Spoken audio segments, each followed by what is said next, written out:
Hey everyone, you're listening to the official podcast of 4PlayerNetwork.com. Check us out at that address for everything you need to know about our community, monthly giveaways, and nightly live streams. You can even support us on Patreon at patreon.com/4Player. And last but not least, you can catch the live recordings of these podcasts every single Thursday night on our Twitch channel. We hope to see you there. Enjoy.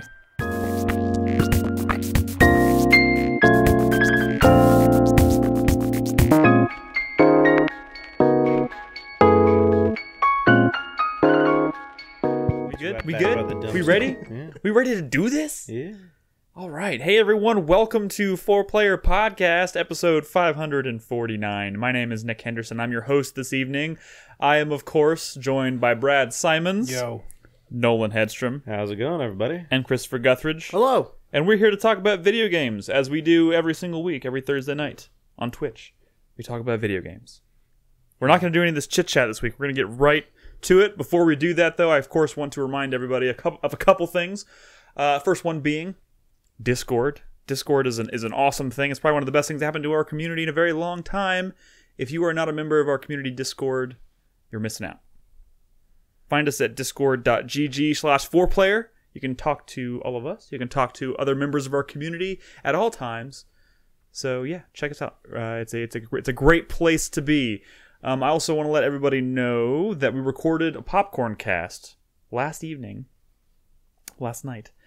for, of course, Avengers Infinity War, little movie that's out now, right? That we've all seen. Everyone on this couch has seen. It's a spoiler It is cast? It is a Okay. spoiler cast, yes. I've seen it. I feel like I haven't absorbed it though. We do spoil the fact that Thanos kills Dumbledore. That is true. That is true. So yes, Strangulation. we recorded that last night. Of course, we make it available to all of our supporters on Patreon first. It'll be up tomorrow for patrons, and then I'll have it up on Saturday for everybody else, so keep your eyes on the feeds for that. You can also find us on Patreon at patreon.com/4player if you would like to support us financially. We'll get to questions later in the second segment from all of our supporters, our Patreon supporters, so stick around for that. But first, I saw fucking video games. Oh wait, no, I can't. You can't that's do small it. Talk. You can't do it. We're trying to do it without the small Well, he talk. said Brad. Dumbledore, and I started thinking about Jude Law and. Oh yeah, and the Crimes of Grindelwald. Yeah. Oh God. Feedback. Carnage is an underrated villain. Oh my God. Okay. How much time you got? Man, this is just. He's crazy. Oh, Okay. It just kills me because I know Hey, they're going. what a- no, I know they're gonna do God it. of War, go. No. First, we have feedback. I'm not forgetting Hopefully, this it's about week. the Venom trailer.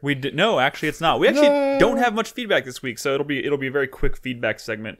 In fact, we only have one comment last week, which is unfortunate. But hey, I'm going to read that comment. Of course, you can leave feedback on every podcast. We read it at the beginning of every show. We'll react to it, respond to it, and all that jazz. So if you want to comment on anything we talk about tonight, head on over to 4playernetwork.com. Leave us a comment on the post for this episode, and we'll get to it next week.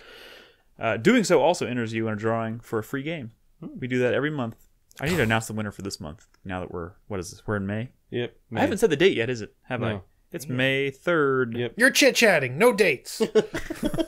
Fuck off, Brad. Our first comment, or our only comment, I suppose, from last week comes from Nexus. Here's something that both my minor berserk button and specific fear rolled into one. Okay, this is rolling off of a Patreon question we had last week about fears and whatnot. People. Clowns. No. You missed your chance. You commented on this last week. People who use their phone/camera over a railing. Even if they have a strap or some sort, I always get terrified for them, yet half hoping they drop what they're holding just to show them that they shouldn't tempt fate. So he's worried about the phone? He is both simultaneously worried about them dropping the phone, but he also wants them to drop the phone. I thought he was worried that they might dive after it or something. I mean, maybe too. Brett, speaking of clowns, Yeah. That's me. it's a small bit of off topic. Do you remember that girl in London or England? Wait, no, this is chit-chat. Like seriously though, No, like this- her SO or like the guy she was fucking was afraid of clowns, and so she tied him up, dressed up as a clown, and stabbed him 10 times. Oh my God. Whoa! I thought this was gonna be like she tied him up and then dressed up like a clown and have sex with him, and he was terrified the entire he time. forget But to you went say- with Well, tied him up and stabbed him. I think they did have sex, and he was scared, and then she stabbed him 10 times. Well, Nice. that Look sounds- it up. That's real. She's going to That's- jail for 11 years. Did he die? 11? That's it? Wait. Yeah. No, he didn't die. Oh, so now he's like seriously fucked in the head. That wouldn't have happened if he hadn't forgotten the save. That guy is. I could tell you that guy is never is probably voluntarily never going to have sex again. God of War. Rutabaga. We've played Cowboys. That's terrible. Well, technically, Brad, we tend to start with the newer item. What's the newer item? I played something relatively new, or what? Wait, isn't the game that you played today? Isn't that new? Like within the last week? Yeah. Tell us about Frostpunk. Yeah, Frostpunk. First of all, we talked a lot about God of War last week. We're going to talk about it more tonight, but we had a great conversation last week. If you have not listened to last week's show, check it out. We talk at length about I God played of War. Frostpunk. It's the new survival town builder game.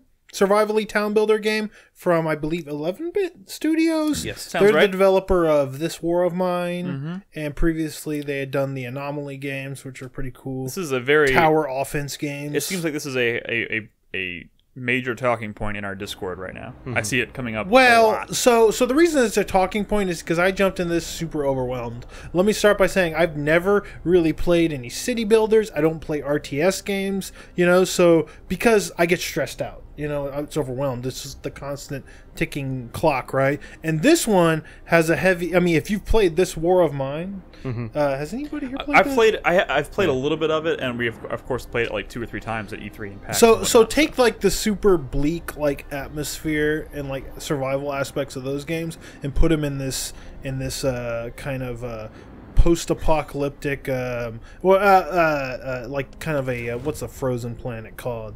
Like Tundra? like a Snowpiercer, like a Snowpiercer type situation where the last Eschew the more appropriate, but sure, okay. Yeah. Snowpiercer, the Snowpiercer situation. Yeah, where this is a a group of people who've left London, so they're British, I guess, to try to survive the icy cold, and so you have like this group of 80 people, right? And they have this big giant like furnace engine in the center of town. They just brought that with them, or well, yeah, it was kind of part of like a train type thing, and they're trying to survive, and it's crazy because there's like this super bleak atmosphere to it all, and things are gonna go wrong. Even the music is sad. I don't know too much about this. I've heard a little bit about it. And I've seen people talking about it in Discord, but the only thing I can think of is that they live in this town, and some like fucking asshole just runs by all the time and throws ice at them. He's like a Frostpunk. Okay, but it's like I don't know. Like, what is the name though? Like, don't bother with the name because it's like super. But instead of steampunk, it's Frostpunk. Yeah. It's cold. It's a bad name. It's a bad title. But like, it's not really reflective of the game's like serious tone.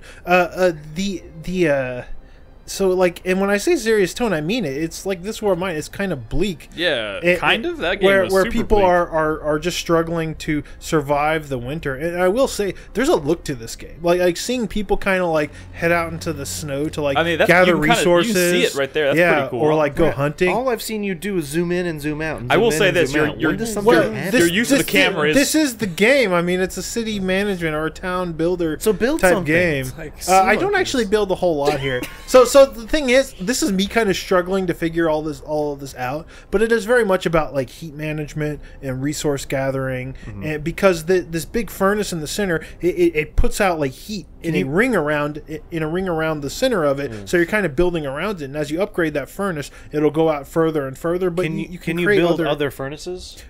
Different types of like heating sources, okay. yeah. And if you see kind of up on the north end of town, I've created like a steam like tower kind of thing that is radiating heat. That's why there's like a circle in the snow up there, because I built like a like a building where I can kind of get resources further out there, because at certain times like 4 days in, I've not gotten far in this game, there's like a big drop in temperature.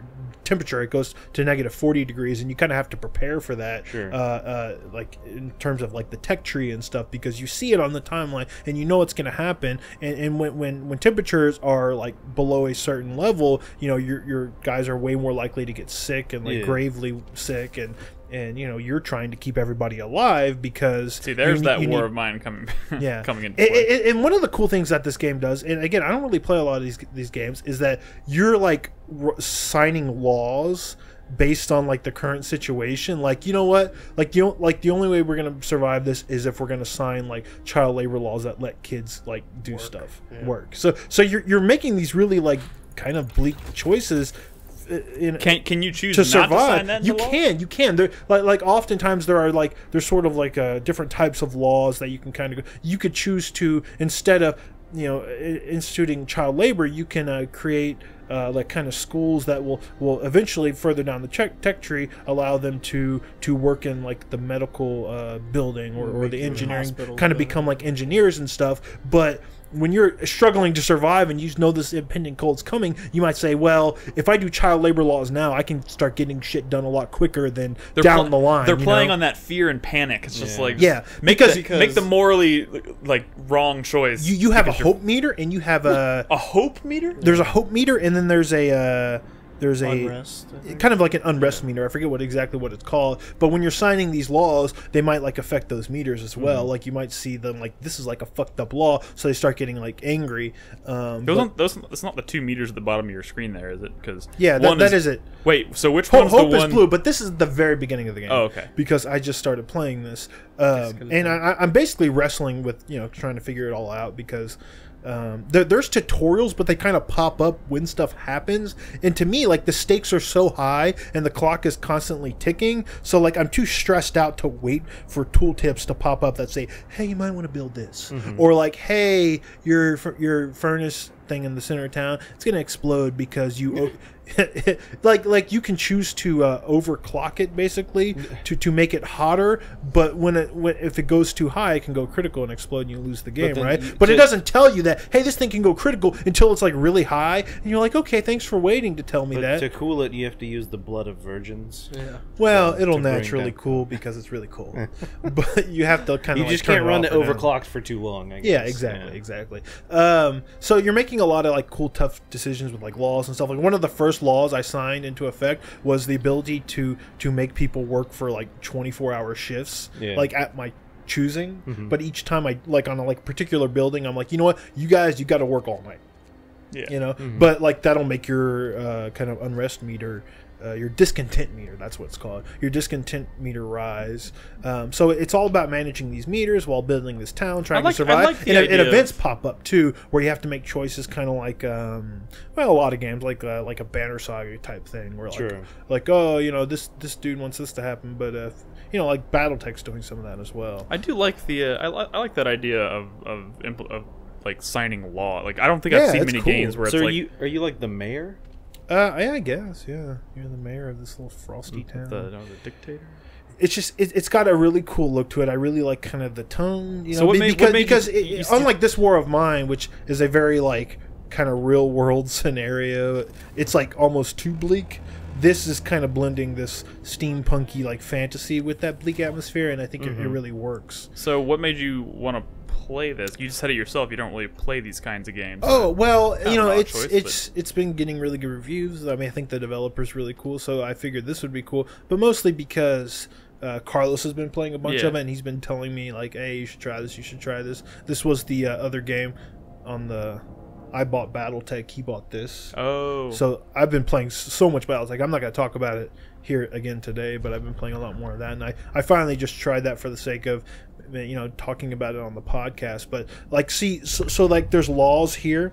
There's, like, one, like, a kind of a health law that you can sign, and it's either or. One of them is, like, hey, we're going to try to keep people alive, or, hey, we're going to do, like, some more maybe radical methods of keeping people alive, and maybe start, like, amputating, like, limbs. But I know, like, further down that tech tree, you're going to get into, like, steamy punk prosthetics and stuff, and you're gonna get into like automatons and stuff down the tech tree. Yeah, I but would, it's all really overwhelming because I don't play even games like I don't play RTSs, I don't play Civ, I don't play games with like tech trees and stuff, and I'm just overwhelmed with choices. And the game's so high stakes. I don't know what to choose. So I've been talking to people a lot today about. I've heard. I was talking to Carlos about this game earlier. Yeah, and he was telling me that like this War of Mine, it's virtually impossible to like get out ahead of your problems. Which I believe that, you're mostly in a reactive position. Like you can't like build up a resource and be like, I'm fine for a while because something's gonna come along. And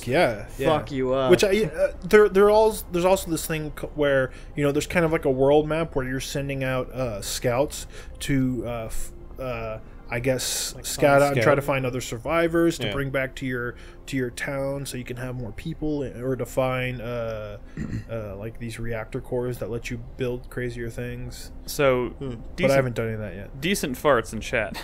Yeah, has a good question, just because I think it's a good question for this style of game. Yeah, based on what you've played so far. If you failed, like if you went critical and lost everything, do you feel like you would be willing to start the game over at this point? Oh yeah, I mean it's designed to like. You're like, hey, so it's like XCOM, you learned a lot on your first run. Well, not like XCOM, because XCOM you rarely like start a campaign over again. I feel like I started that game 3 times before I finally stopped. Yeah, but again, that's why I stopped. You probably really didn't have to do that. This is definitely more I lost the war. So, okay, but game over, man. This is a game that with a very like big, deep tech trees. And it's designed, like a Civ campaign, to be played like multiple times, so you can try new things because maybe you failed. And there's also multiple scenarios. This is just the initial scenario, which I don't even know what the other scenarios are like. But it definitely sounds like this is a game you could be playing for quite a long time. I would really like to see the difference between like an early game city and it's like a bustling steam like town that like kind of fills this whole crater. It looks pretty cool. But is there like a story or like a goal you're working towards, or is it just kind of like survive? That's survive and kind of branch out and like find more winter people. Ends. I mean, I know what's the goal of any of these games. I don't really know because I don't really play these things. But is that what the deal is? Is this a winter brought on by nuclear war? I don't know. I wasn't paying attention to the intro. You think Brad pays attention to the setup? Because I feel like that No. would be anachronistic for a steampunk setting. There's definitely an intro that I wasn't paying. But look at all these tech trees. It's like intense because all of these choices use your resources of which you don't have a lot, and it's scary stuff. But it's cool. I mean, it's probably like super replayable. Like a Civ game, you could probably play. How's the music? Oh, the sun is. It's like depressing. Oh, that's great. Great. Yeah. Oh man! I mean, I don't really expect anything less. So like, War of Mine. This is so cool. Like, are they tunneling these out? are the hunters that are going out to That's cool. They hunt at night. Yeah. So they go out. Like everything is in shifts too. Like people will only work like so much of the day, and then they'll come back, and it's like free time. I will say this: it looks like you're in like a crater. Yeah, you're in a crater. Do you ever go outside of the crater? Well, or the scouts do to kind of explore that world map, but it's does the city ever grow beyond the confines of that crater? Idea. Though I guess is no my idea. question. I have no idea. Interesting. Interesting. But again, I've just been kind of like dabbling in it, kind of learning the ropes and whatnot, fighting the urge to restart. Mm-hmm. Now that because once you play it longer, you gain more knowledge, and you're like, okay, well, you know what? I should just start from scratch because I could do this so much better, right? But I feel like living with this is one of those games where I think it'd be much more satisfying if you just let yourself live and react. Sure, because inevitably you're going to fail, and then by the next time you'll kick its ass or whatever, right? Or not, because like Carlos said, you don't really kick its ass. But even then, if you play this game for like 30 hours, never restart, but just kind of live with your mistakes, like when you finally do achieve like a level of like accomplishment, or like where you feel proud of like what you've accomplished in this game, it's gonna be like, man, remember those times where I like fucked up so hard, but I still made it. That too, because as soon as the 4th day starts, you see it on the timeline that it drops to negative 40 degrees, and right now I'm like pulling everybody back, and I don't actually know how to pull people back from building this road. I was kind of frustrated at the time. I save it here because I think I'm about to like fuck it up. But like I wasn't prepared for it. I hadn't like set up like well-heated areas for places to work and gather resources. So we spent 2 days just huddled around this generator until the temperature went back up, just because I wasn't fucking ready for it. And that frustrated me so much because I was like, I know I could do this better. I know I could do it better. What do you think you could have done to make it better? Well, I should have just prepared for the cold. I could have put out. How do you prepare for the cold? I'm saying. Well, I could have put out heat sources by the were the roads being built, or well, so I had a road built out to all these materials here, but I had not they ate up all them. Like I got up all those resources, so they had nothing to do out there. You know, I had planned for them to work out there for those 2 days, but they had gathered up all those resources, so basically that building was useless to me. And so now it's just a waste. Can you break it down? And like you can, but it requires workers to do that, and I couldn't get them out there in the cold to break it down so I can build more shit. So we have no wood, and we're just huddled around the heat for 2 days, and I was like, this is not efficient at all. And I'm a min-maxer, so I couldn't deal with that. It's cool though. I think, but it's a really cool game. It's got a cool look, and I can't wait to play more. I do love the aesthetic of watching people leave through the snow, and seeing them like carve out like paths and stuff. That's pretty cool. Nice. Can you eventually like make vehicles and stuff? I have no idea. Yeah, Snowplows, man, Mr. Plow. Well, you're gonna keep automatons. You're gonna keep playing it though. Yeah, for sure. Maybe we'll have Carlos on too. I know he's probably been. That would probably be good because he's been playing a ton of it. So yeah, I might think about playing. We'll talk more about this. It looks cool. It's Frostpunk. Don't have enough games already. That just for some reason that reminded me of the game Brad and I were talking about last week. We couldn't think of the name. It's Mutant Year Zero. A New Eden. What the fuck is that? Exactly. That's the XCOM game with like you can be like a duck or a pig or whatever. Oh, that XCOM with ducks. Yeah, the game that we got the email Zero, about. A New Eden. It has 3 titles. Yeah. No, 2. Mutant Year Zero. No, Mutant Year Zero. A New Eden. Yeah, I guess so. Yeah. That's 3 titles. They should just probably call it Mutant Year Zero. Probably. That's terrible, but it's way better than. Or just pick one of the 3. Any one of those 3 could. Mutant A New Eden. Why just call it a New Eden? That's a thing in video games, though, right? Yeah. Like, what is with the title subtitle thing in video games? I don't know. Who knows? I How mean, about like A New Eden Year Zero. What if they just called it A New Eden? I feel like that would be a good name for a video game. Road to Eden. Right? Road to Eden. Sorry, thank you. Road to Eden. I forgot. Road to Eden. That sounds like a standalone title to me. Eden. Maybe one day we'll talk about that game with 3 titles, but not today. Yes, Mutant Year Zero, Road to Eden. That's not how titles work. Someone should talk to them about this. When does that game come out? That? It says TBA. You still have an excuse to say it as many times as you can. It's from the Bearded Ladies. Oh. That's the name of their studio? All right. I'll play that. Weird. I can dig it. All right. Let's revisit the big one from last week. Of course, we're all still playing God of War. Mm-hmm. Yeah. I don't know how. I don't think any of us have finished it. Though. We haven't finished it, and honestly, I would be farther. I lost today. Sunday I felt like shit, so I didn't actually. I was like, I have the whole afternoon to play God of War, and I just didn't happen. Pissed it away. Yeah, I literally took a nap for like the entire day. Yeah, so pissed for 3 hours. I will say that I didn't get anywhere near enough time to play it over the weekend. I was doing a bunch of adult house shit, unfortunately. It's been a bit of a light week gaming wise for me as well, but I have played probably another 10 hours of it total. Yeah, I played more. I think I might. I will say this. Where are you story wise? Right here. So this footage, I'm trying to be coy about where I am. So maybe if you're worried about any kind of spoiler. I have not played another minute of this game. Okay, so. This is not like super spoilery, but it is kind of a cool it's place. Really cool. That's a cool. So is that a? Yes, this is what you're not supposed to be looking at. I'm sorry, I'm calling attention to it. So I might be farther than you now, Crispy. I'm farther than Nick. I know that. Yeah, I might be farther than you now because I actually did play quite a bit over the past few days. But again, like those 10 hours that I played since last week was almost all side shit. I'm still pushing. I only just blew the horn that you were talking about last week, Monday or Tuesday. You should push the story a little bit. You're pretty close to some cool stuff. Yeah, and I'm getting that feeling, but I'm also I'm still kind of in that mode where it's like people talk about how this, this game has so much side shit, but it makes me feel like there's not as much main story. There's still plenty of main shit. Like, I'm basically scared to push forward because I don't want it to end. I thought I was at a point where I'm like, okay, we're gonna start wrapping it up. That's cool. And this game just keeps pulling out like some really fucking cool surprises. And you're well past where I am right now? Yeah. Okay, Can I ask wonderful. you, Crispy, are you more satisfied now that, I guess, more story has been thrown in your face? I am. You seem, yeah, I mean, I'm definitely... You seem frustrated with the lack of shit I wasn't going on last frustrated. It was just that was, like, kind of the glaring omission of this game to me. Like, that was the one thing that I thought could be better. I think enough has happened kind of story-wise now that, like, there's...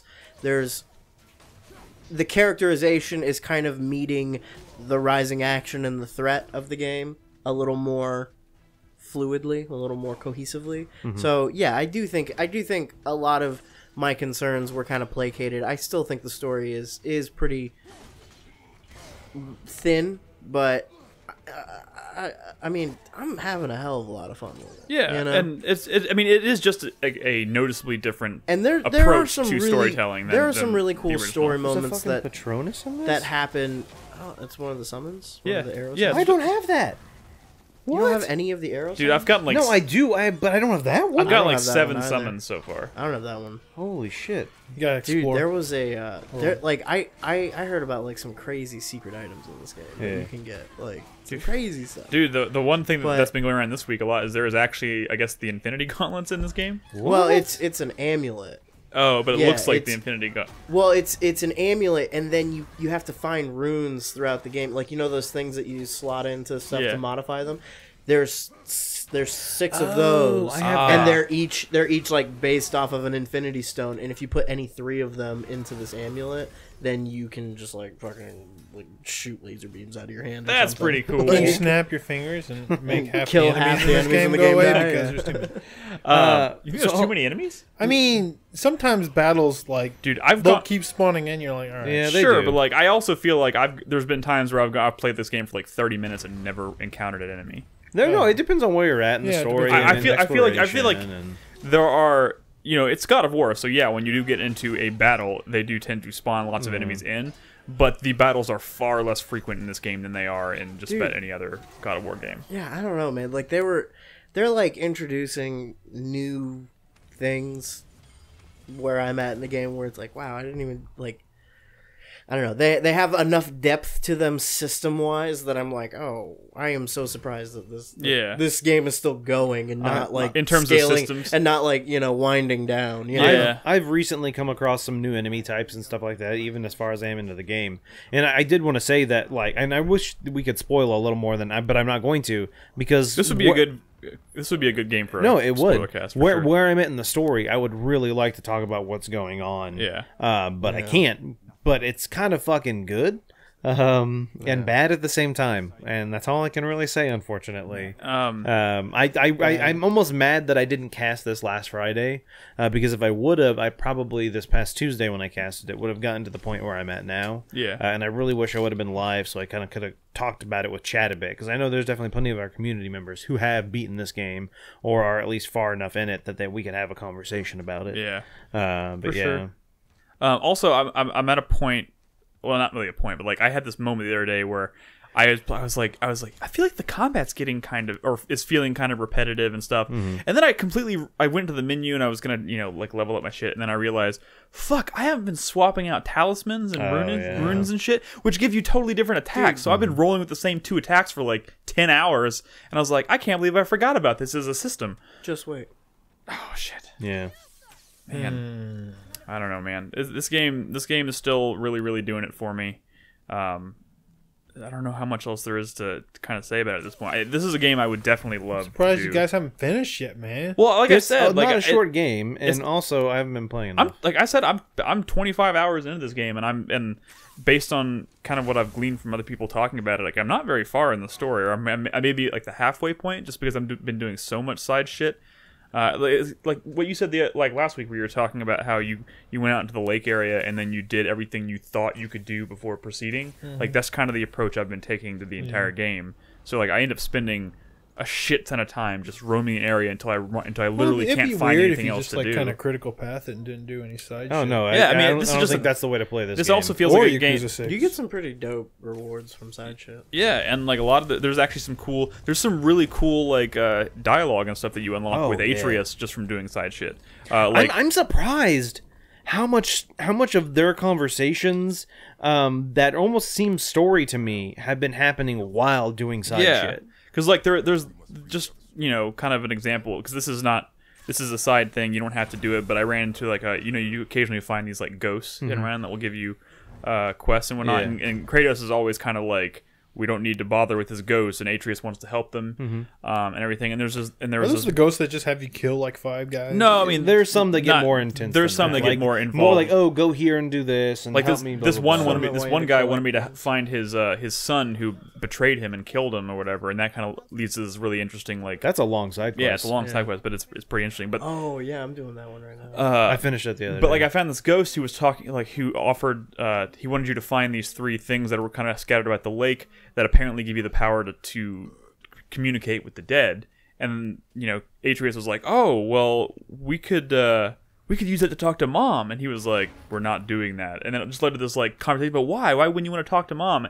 And it's just like, there's so many like moments where you see like, of course Atreus is a child, and he has like, things are just simple to him. They're kind of like black and white. It's like, oh, we could talk to Mom. That's like, a good thing. And he's like, what would you say to her? Yeah, like what would you want to talk to her about? Yeah, and Kratos like obviously has these, has insight into this kind of stuff, and that's where you see a lot of the really, what I think is really interesting development for Kratos as a character, because he has all this like wisdom that I never would have. Their character figured dynamic is really cool. And you don't even know yet, Nick. It gets to a point where you don't even know. I love it. Yeah. Where I'm at in the game right now. What's going on with Kratos and Atreus? Hot damn! Hot damn! I'm very excited. It's crazy because like Kratos in the original God of War, I never would have, pinned him for like a really deep character with like a lot of wisdom to share. Or whatever. Wasn't. And he wasn't. But like you can kind of see if they had maybe treated his character better, and like told the story in maybe a different way in the original trilogy, they could have like set this character up to have that wisdom. But like, now that this game is out, they're just kind of like, I know we didn't really do the character justice in the original games, but like they're just kind of rolling with it, and like we're gonna treat it as if we treated the character better the first time around, because he experienced some shit, he did some shit, he made some decisions that would have, influenced the way you see the world and stuff, and like he's sharing that now, which is really really interesting. That's kind of what I was trying to say last week when I said the older games, while really immature and I think inferior to this game, the fact that they exist, I think, make this game better. They're very different things. Very different. Like the old ones were like pulpy and over the top. It was like gods battling each other and stuff. It was silly, but like it definitely was, I think, kind of self-aware about that stuff. This is like the American version of The Office. Yeah. It just became a different show. Yeah. And it's like you're like, well, how come, in the British version of The Office, fucking, you can't understand a word anyone's saying. Michael is not like this, lovable dude. It's because, David, yeah. David was not this lovable dude, and it's because they were not going for the same thing, and it wasn't also, 35 hours long or 35 seasons long. Ricky Gervais just like has that way about him. Don't whisper, Crispy. But no, the other thing I wanted to... Fuck, I lost it. Oh, yeah, so I was kind of like... I was curious, because it's been a long time since I played a God of War game. Did you pop in an old one? No, I watched some footage, because I was too lazy to set up my PS2. Holy shit, first of all, that first game looks like butt. But at the time, it looked at the time, it was like, I can't believe a PS2 can do this.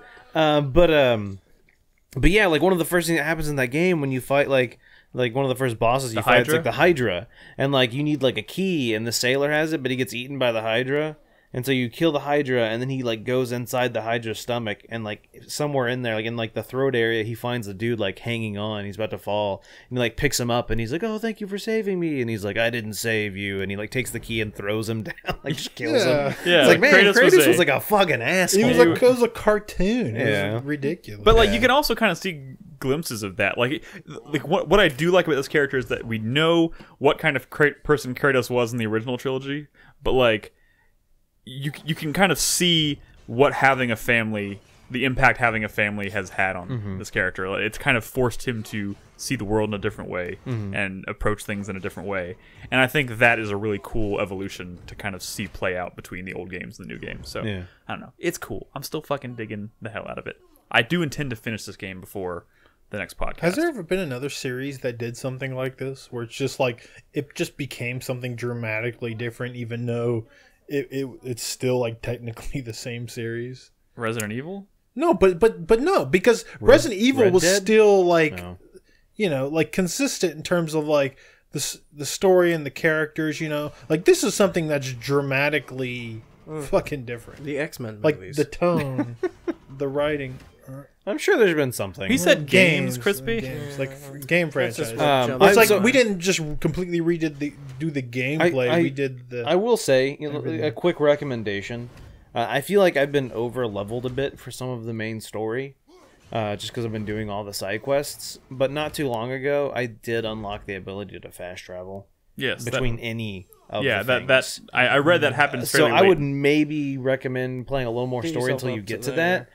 Just because, fast traveling in this game doesn't mean nothing. No. Like, every time you fast travel, you get to hear, like lore. Thank you for bringing that up. I forgot to mention I love that they do that. I love that even though you're fast, like, you almost want to fast travel. Because you get to hear those cool stories. Yeah, so, like, I've talked about this when I'm playing open world games. I tend to avoid fast traveling because usually you just do it and it goes to a menu or it goes to a loading screen. Typical open world. Yeah, I know, and that's why I'm saying, like, in this game, you open a door to a different realm. You walk through it, and you have to walk through this like ethereal realm to get to the other door. Then you leave it, and you're in the other place. But while you're walking through that other realm, you're having conversations with Atreus, and like every time I've gone in there, there's been new dialogue and new stuff, and like different conversations that are actually feeding back into the main story. So if you avoid fast traveling in this game, you're literally missing out on some key lore in the game and like plot points and stuff. Like they're talking about the main quest you're on, and I'm like, I would totally have missed this if I had just avoided fast travel because that's what I always do. I think it's a really fresh take on fast. And also, definitely. There's one thing I don't know what this is all about, but when you're in that realm, if you branch off one of the paths, there's like a cliff. Yeah, and you can jump we off. Haven't talked about like I don't know what's that about? I've done it. And you die. Yeah, I did too. But I don't know. What is that about? I think that might come into play later. Yeah, I would imagine it has. So one thing I did want to say is you were kind of talking about changing up talismans and stuff to change up gameplay. And I might have brought this up last week. I can't remember if I did or not. But it took me way too long to start mixing and matching my combat styles. And I like that they kind of force you to with certain enemy types. Like when you're fighting an ice-based enemy, your axe does like nothing. So you can't use it. Yeah. So it almost forces you like, hey, doofus, fucking use your fists. And so I've been much more switching between my like axe versus fists to like, you know, because when you punch, you build up their stagger meter, which then allows you to do your fucking finishing move, which builds your rage meter. So I like that the game to an extent almost forces you to use it to its extent. You know what I'm saying? Yeah. And I will have a tendency to kind of fall in love with certain attacks, and I'll just use them over and over and over. Yeah. When there are, you know, dozens of different attacks and things you can do in this game, and I like that it kind of. And like I said, I kind of mentioned it last week, but Atreus still, however many hours I am into the game, every once in a while he'd be like, "Hey, I'll shoot more arrows if you ask me to." Yeah. And I realized, oh shit, I haven't been fucking pressing square like at all. Well, Atreus, you know. He should start shooting arrows on his own. He does, he does shoot them on his own. But yeah, you have to you commanding him to. Yeah. Wait, did I say Atreus' name wrong? Maybe. Wait, it's Atreus, right? Atreus. Arturius. It's Atreus. Teus? Someone in chat is basically implying I didn't say his name right. Dr. Zaius. Atreus. I'm pretty sure it's pronounced boy. Or that. Boy. Just call him boy. You are not ready. Atreus? Is that how they don't say that in the game? I don't think I've ever heard them say Atreus. I think it's Atreus. He says Atreus. Oh, Atreus. You've been calling him what? Atreus. Oh yeah, it ain't. They call him Atreus in Canada. I mean, he calls him boy 90% of the time. Boy. So forgive me. But anyway, so I really do wish everyone was farther, because there's some stuff I want to talk about. I really hope that we can do some sort of spoiler cast for this, or at least maybe on a future podcast episode, just like be like, hey, we're just gonna start spoiling it. Maybe it's hard to get us together. Maybe for we a spoiler should think cast. about doing like post shows, you know, like that's special a good post idea. shows, maybe, and make those for like patrons or something. I don't know. We can brainstorm that later, but like while we're all here on the couch after a show, instead of just goofing off, we can do a spoiler cast. I don't know. We'll talk about that. Anyways, that's God of War. So let's that game's pretty fucking good. Yeah. You should play more of that, Brad. I mean, I will. Atreyu. I've been focusing on less on God of... I've been playing other games, so we have more shit to talk about on the podcast, to be honest.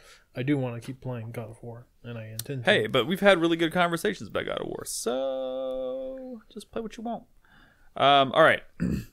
Let's... there was another game. I have one more game that we don't even have an overlay for that I want to bring. It's because I forgot I played it.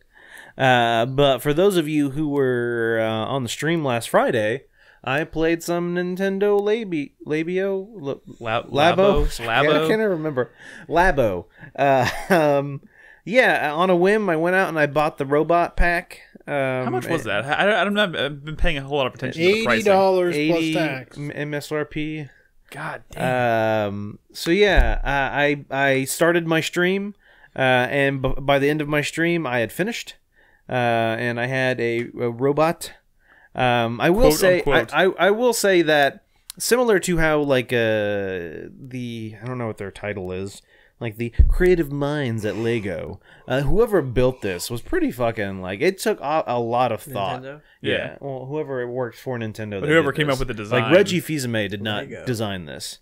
That's what he's like. He's like, little do you know. Yeah. He's at his house, like covered in cardboard armor. So I will. There's something here. I just know it. Like it was. I mean, I can show you. Wait, so how long was your stream during the break? I started at 8:20ish, and maybe I finished around like a little after midnight. Damn. So a 4-hour project, basically. Yeah, and he built it for like 99% of the time, and then played the game for 10 minutes. Yeah, pretty much. That is not an exaggeration. Yeah. I will say, people enjoy watching you build it. I guess, I don't know. I had some music going. I was talking with them. It's like Twitch IRL. Yeah, pretty much. Butters was helping me out. Oh. Nice. So yeah. I got a paper cut or cardboard cut, which hurt like a fucking. Those are the bitch. worst. Fuck you, Nintendo. Yeah. You think anyone's gonna try and sue them for paper cuts? Can you do that? I don't think so. There's probably some like warning or disclaimer on it. Warning. Cardboard cuts. I was frustrated because you never lifted the visor. That's how you go from third person to first person. I did it once when it first started. Yeah. I didn't do it much afterwards. Wait, so it was mainly because I was done. I wanted to be done with it at that point because this had been so long. But see, hold on. How does this shit work? So yeah, so the cool thing is inside the backpack there literally are like levers. There's essentially just a box that's weighted down by more paper, and it has like a bar on it.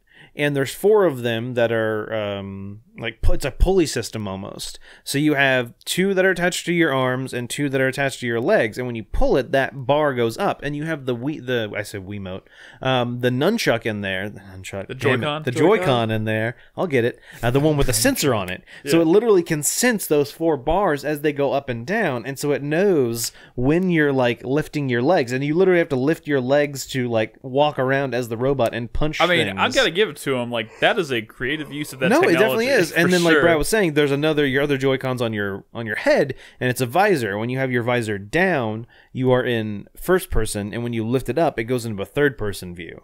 That's cool. And you can fucking like jetpack by like holding your arms like out, and like the robot will like fucking fly around. I do agree with someone in chat that maybe we should bust this out and try it after the show. Yeah, we can. Or maybe it's even in the other break. room. But yeah, like it has some interesting, like I said, conceptually it's interesting. Was it worth $80? No. Probably not. No. Especially because there wasn't much to do after that.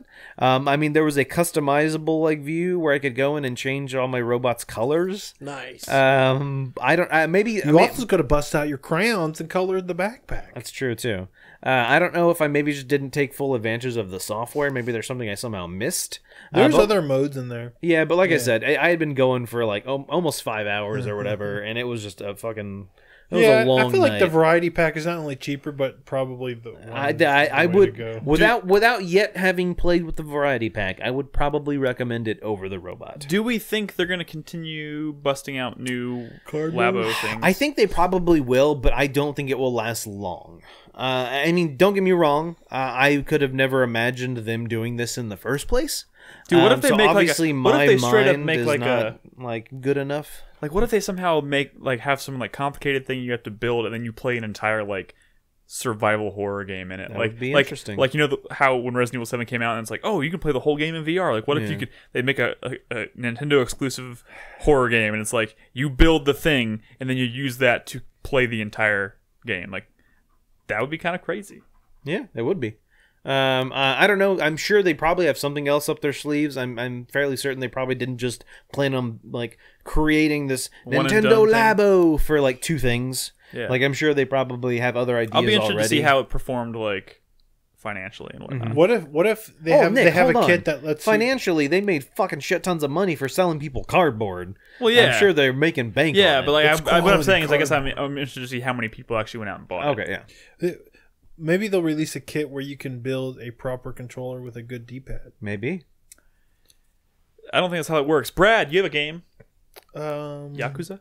Oh, yeah. I mean, that's kind of what I've been spending most of my time playing. Actually, Yakuza 6 is to the be one more I've been specific? spending most of my time playing.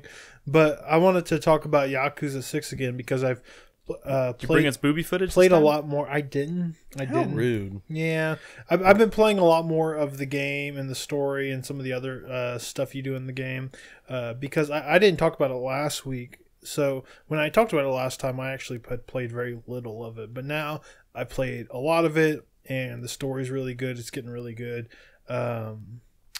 Yeah, you're kind of looking. Oh, by the way, our giveaway winner this month picked Yakuza 6. Also, so this is one of the big modes in the game where you're making like a gang to fight other like rival gangs, kind of. And there's this, I don't even know how to describe it, but it's this mini game. It's kind of like an RTS or whatever, where you're spawning distinctly different. You're spawning like different unit types, but then there's also kind of like named units that have special abilities or whatever. And I'm sure there's like a rock paper scissors system, but I honestly have not been doing it that long. Where you have like brawler types, and then there's like tank types and guys with guns, and I'm sure like the guys with guns are good against certain unit types, you know, and there's guys with grenades, and then you bring out your named units, which those are the guys that you can kind of find in the world by like challenging them to a fight, and like if you win, they'll join your gang or whatever. Kind of like when you found like ladies for your hostess club in Yakuza 0 or whatever. Yeah. But again, I'm still early on here, so like it hasn't gotten like super challenging or complex yet. I'm just been kind of leveling up my dudes and kind of throwing them at the enemy and spamming their specials. But this is the big long one that I think is gonna like take a long time and kind of go places in terms of the story. So I'm gonna kind of keep at it. I just wanted to show some footage of it because so it's good though. You're enjoying it. Well, it's not like the tower defense from Assassin's Creed Revelations. No, I mean honestly, like as of right now, there's just not much to it. So I don't know what to say yet. I'm sure it's going to get more complicated. Hopefully the like the hostess club, when you first start doing it, it's not even like complex enough to where you really kind of get the whole micromanaging aspects of it. And I think it's a similar thing here where if I have to micromanage the units that I spawn, like I'm definitely not on that level yet. But hopefully I do get there. Like here's a healing spell that this guy has, and I don't know. Also, I don't really play RTSs, so maybe I'm just bad at this. Are you spending like a large amount of time in this mode? In this game? No. I mean, I just kind of started doing these, to be honest. I just kind of want to get footage of it to show it. It's definitely bizarre. Podcast. I don't know. It's making me think of State of Emergency for some reason. Well, you're not directly controlling any of these dudes. You're just kind of using this cursor, and you're using kind of L and R to cycle through the different unit types to choose to spawn. There's like a meter that fills out, and like some of the better guys, like this guy here, you have to like let it fill up a bunch before you can spawn him. But he's like has a really powerful attack, and you're using your own stats that you used to level up your gang dudes outside of battle too. So you kind of have to. I mean, I don't know what else to say. It's different, and that's certainly kind of is not what I was expecting. I just kind of hope it goes to some like interesting / challenging places. Yeah. Because here I don't really know the strategy behind it. Maybe Chris Davis, maybe he did more of it, but I don't think he did that much of it either. It's largely that optional thing, like the host. Based on his comment in chat, I don't think he played much, or he did not like what he played. Yeah, I mean, I think he kind of maybe stuck to the main story for a lot of it, but the main story is like pretty good and compelling for so far. Your surrogate daughter, who's been in the series ever since the first game, she got like, and this is the very beginning of the game, she gets like run over. What? And is like in a fucking coma, and so in Kiryu, like he just gets out of jail because he went to jail after the last game, after 5, and he's like, well, where's Haruka? And he goes back to the orphanage, and they're like, well, she's not here. We thought maybe you knew where she was.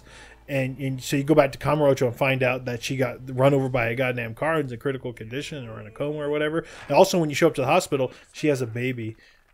And they're like, she was holding this baby when she was run over. We're pretty sure it's hers. What? So he didn't know about the baby? Yeah, he didn't know about the baby. No one knew about the fucking baby. They're like, pretty sure it was hers. I mean, she did throw herself in front of the baby, like when she was getting run over or whatever. So it becomes this... I mean, I would throw myself in front of a baby, too. Is the big MacGuffin of the story? Yeah, well, yeah, that's exactly what it is, because you spend a lot of time after that. You take the baby. You actually kidnap the baby from the hospital because you don't want it to go to the hands of like the state or whatever. Is there like a crazy Yakuza minigame where you're running around with a baby? There absolutely is. You go to like the small like town in Hiroshima, right? Yeah. And it's like the small like little fishing town, right? And you're literally running through the streets at night because the baby needs formula, and he starts freaking out, and you got to play like a baby calming mini game where you got to read his cues and do the right motion with the controller, like shake him properly. Shake the baby. Well, you like lift him up in the air. Brad. Never shake a baby. Kiss baby, shake hand. Yeah, kiss baby, shake hand. Shake baby, kiss hand. And you're looking for formula. It's like, I've been there, man. I know his pain. But unlike real life, he just finds some like nice lady that runs a bar, and he just keeps giving the baby to her to watch while he goes and does other shit. And it's like, you can't do that. No one's gonna babysit a fucking infant like this. Man. I mean, come on. Brad's like, I know, I've been trying. It's not working. So you spend your time in the fishing village trying to find out who the fucking dad was, because you hear that whoever the dad was there, and so it's been this kind of like mystery of like, who's the father?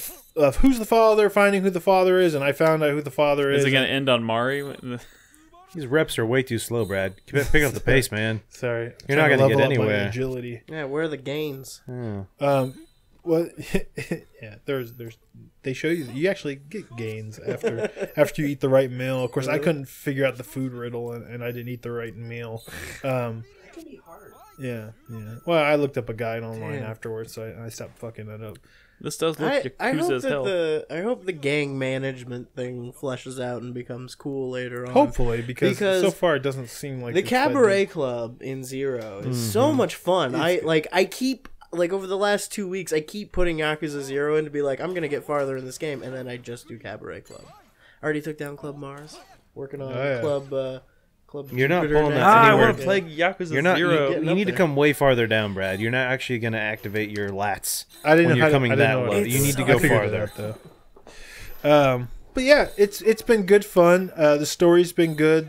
The side stuff's been good. Like, I can't get over just how much like easier it is just to get around the city because of the new engine, the new physics system. You're like jumping off like rooftops and shit all the time. It's awesome. Just fucking cool. You have to expect him to do like a superhero landing, but he doesn't. He just kind of falls on his ass. You still, I mean, this is probably a dumb question, but you still think, still would recommend starting with 0, obviously?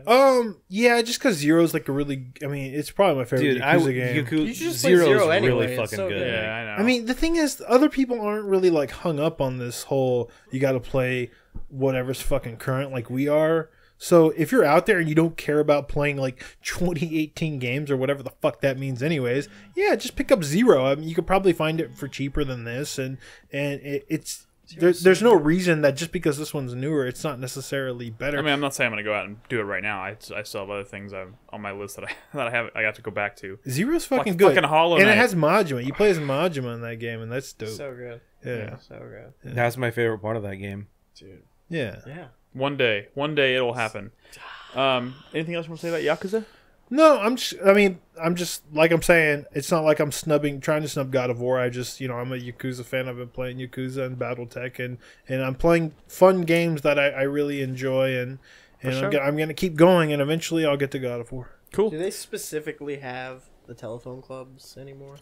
No, because that's all dated. By the way, like a lot of Yakuza is him being an old man, kind of like half the submissions are people trying to like scam him, like phone scams and text scams and stuff. He's like, it's fucking hilarious. You get a call, like 50 or you're like, hey, right? you get a call, and he's like, hey, it's me, and you're like, who? And you're like, it's me, and then you make a choice of like who you think it is.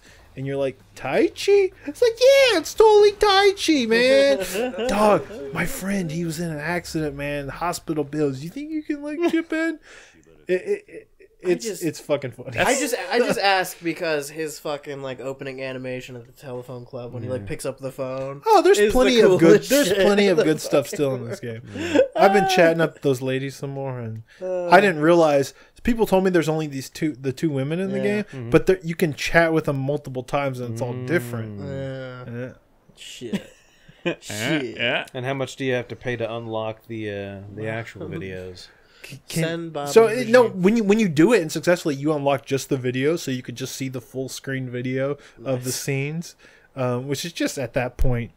Have you had an awkward moment yet where like Malia walks in and when you're doing the cam girl stuff and it's just like no, she doesn't care. But does she know watches. That's in the game? Of course she knows. I was just curious. Of course she knows. That'd just be funny. I make her watch. It's also weird that you're gonna sit down and watch this. I feel like this is the first Yakuza game where it's like I'm like kind of short on cash because Yakuza 0, it's like the crazy bubble in the 80s in Japan, like money's literally pouring out of dudes, and this one it's like I spent a lot of money on these like sex chats, and it's like you need to eat meals and stuff to level up, and that's costing me money. It's like problem when he goes out to eat, he has to go for the early bird special, and like show his AARP card. Like, damn, man, I need money. Yeah, you're literally there's like a coupon clipping mini game. Like you literally have to decide between eating food or doing cam girls. Yeah, kinda. Because like the shops sell like really good equipment in this, and it's like I can't afford any of this stuff. It's like real life. Yeah.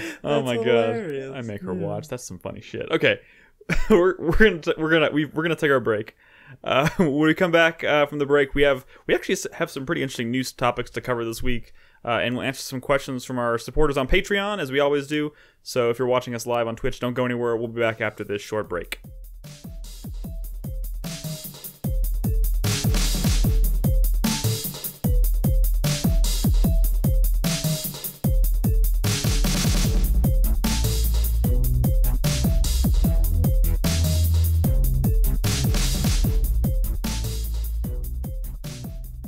Welcome to 4Player Podcast. You shut up, Nolan. That's my job. Hey, guys. Welcome to 4Player Podcast. We're back from the break.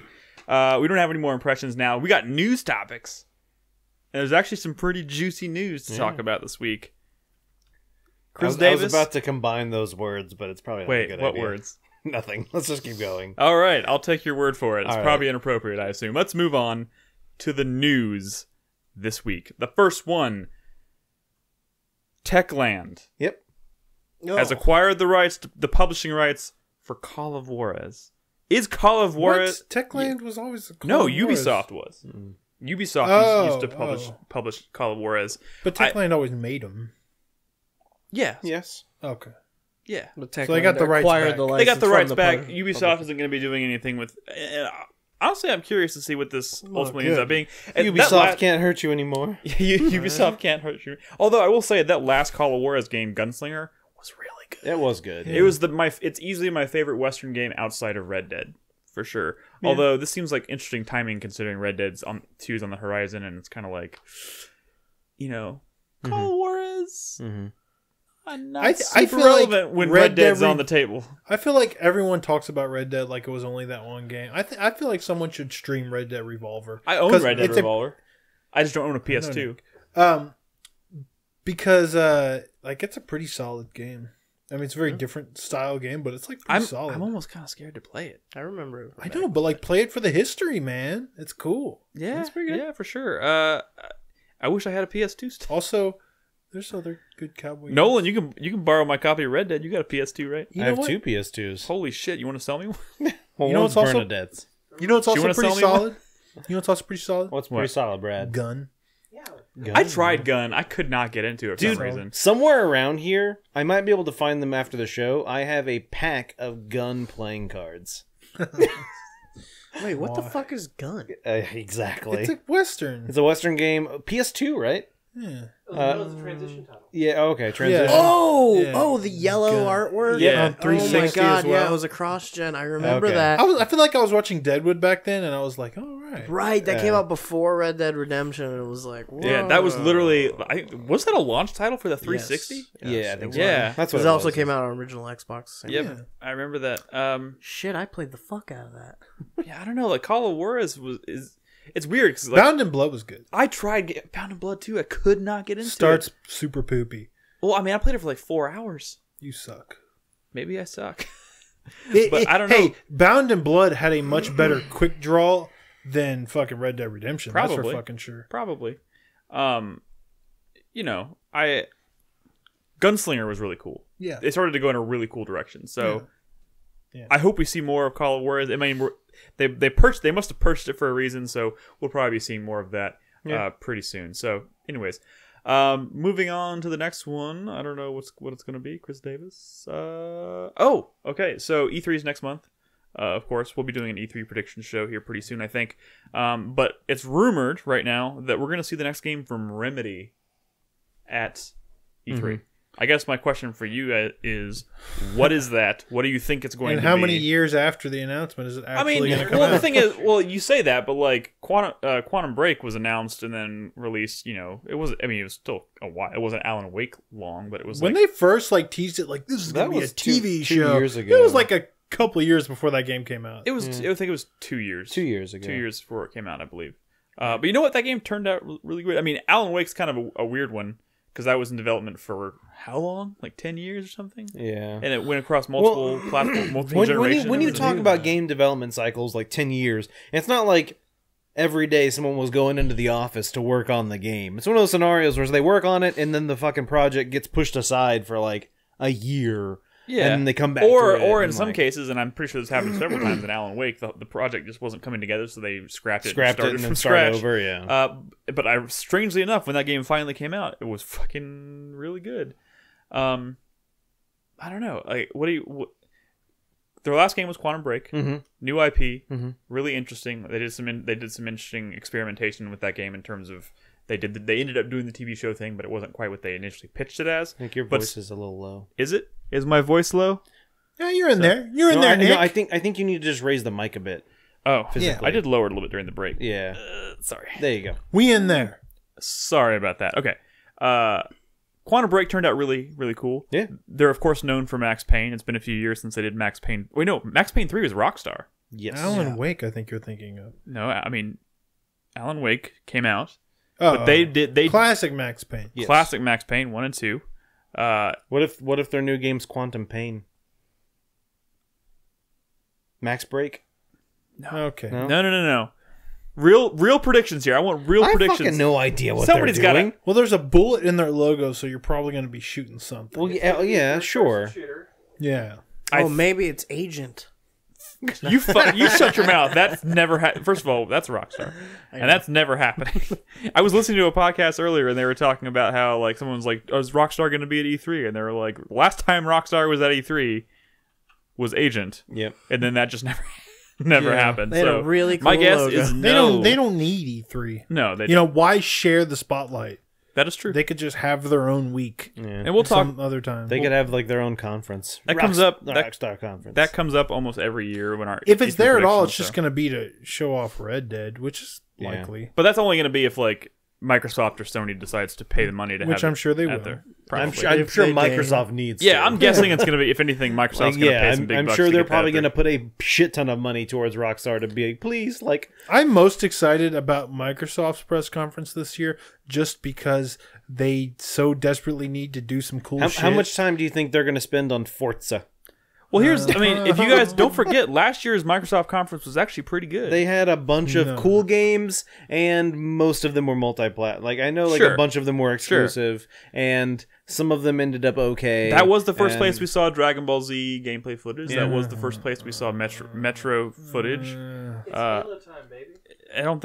Yeah. Okay, sorry. We're getting too You're far. right. It's time for a new Halo game. I know it wasn't. It's been forever. I know it wasn't the last Microsoft conference. It was a couple ago. But do you remember Lightsaber on? Oh, when they had the fucking Star Wars Kinect game.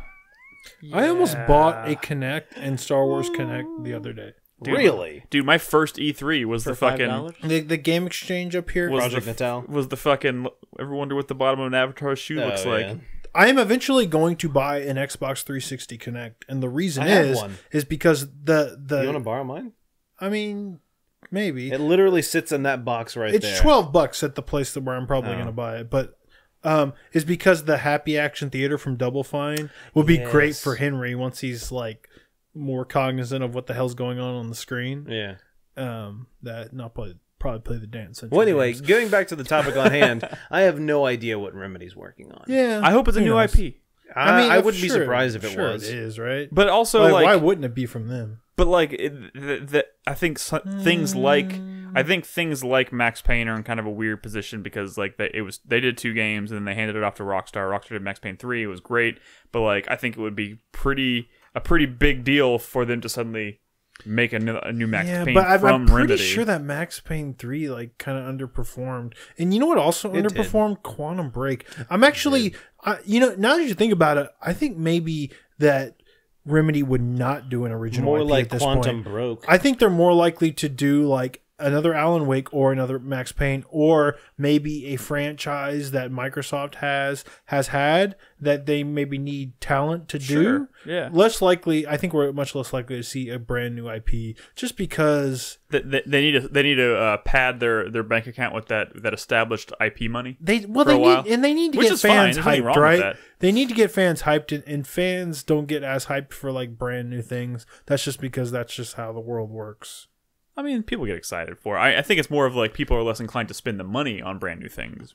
It's not too, but if people are taking more of a risk with new things. So like new weird things are less likely to get the cheers because people are processing, like, well, what is this? True. True. You know what I mean? I mean, if it's like an old returning thing, people but if are like, it looks good. I mean, there's definitely been times where I've seen new IPs, and even though I've had no fucking idea what it is, it looks fucking amazing. I mean, in my heart, that's a hard sell. In my heart, I am hoping it's Alan Wake 2. Hey, I wouldn't be opposed. I love Alan Wake so goddamn much. Do. I would love to see that. It seems like they could do that. I feel like Alan Wake, once it came out on PC, it did well. I think that's realistic. Speaking of love of Alan Wake, have you seen that new Netflix show with Michael C. Hall where he plays like a British man? Yeah.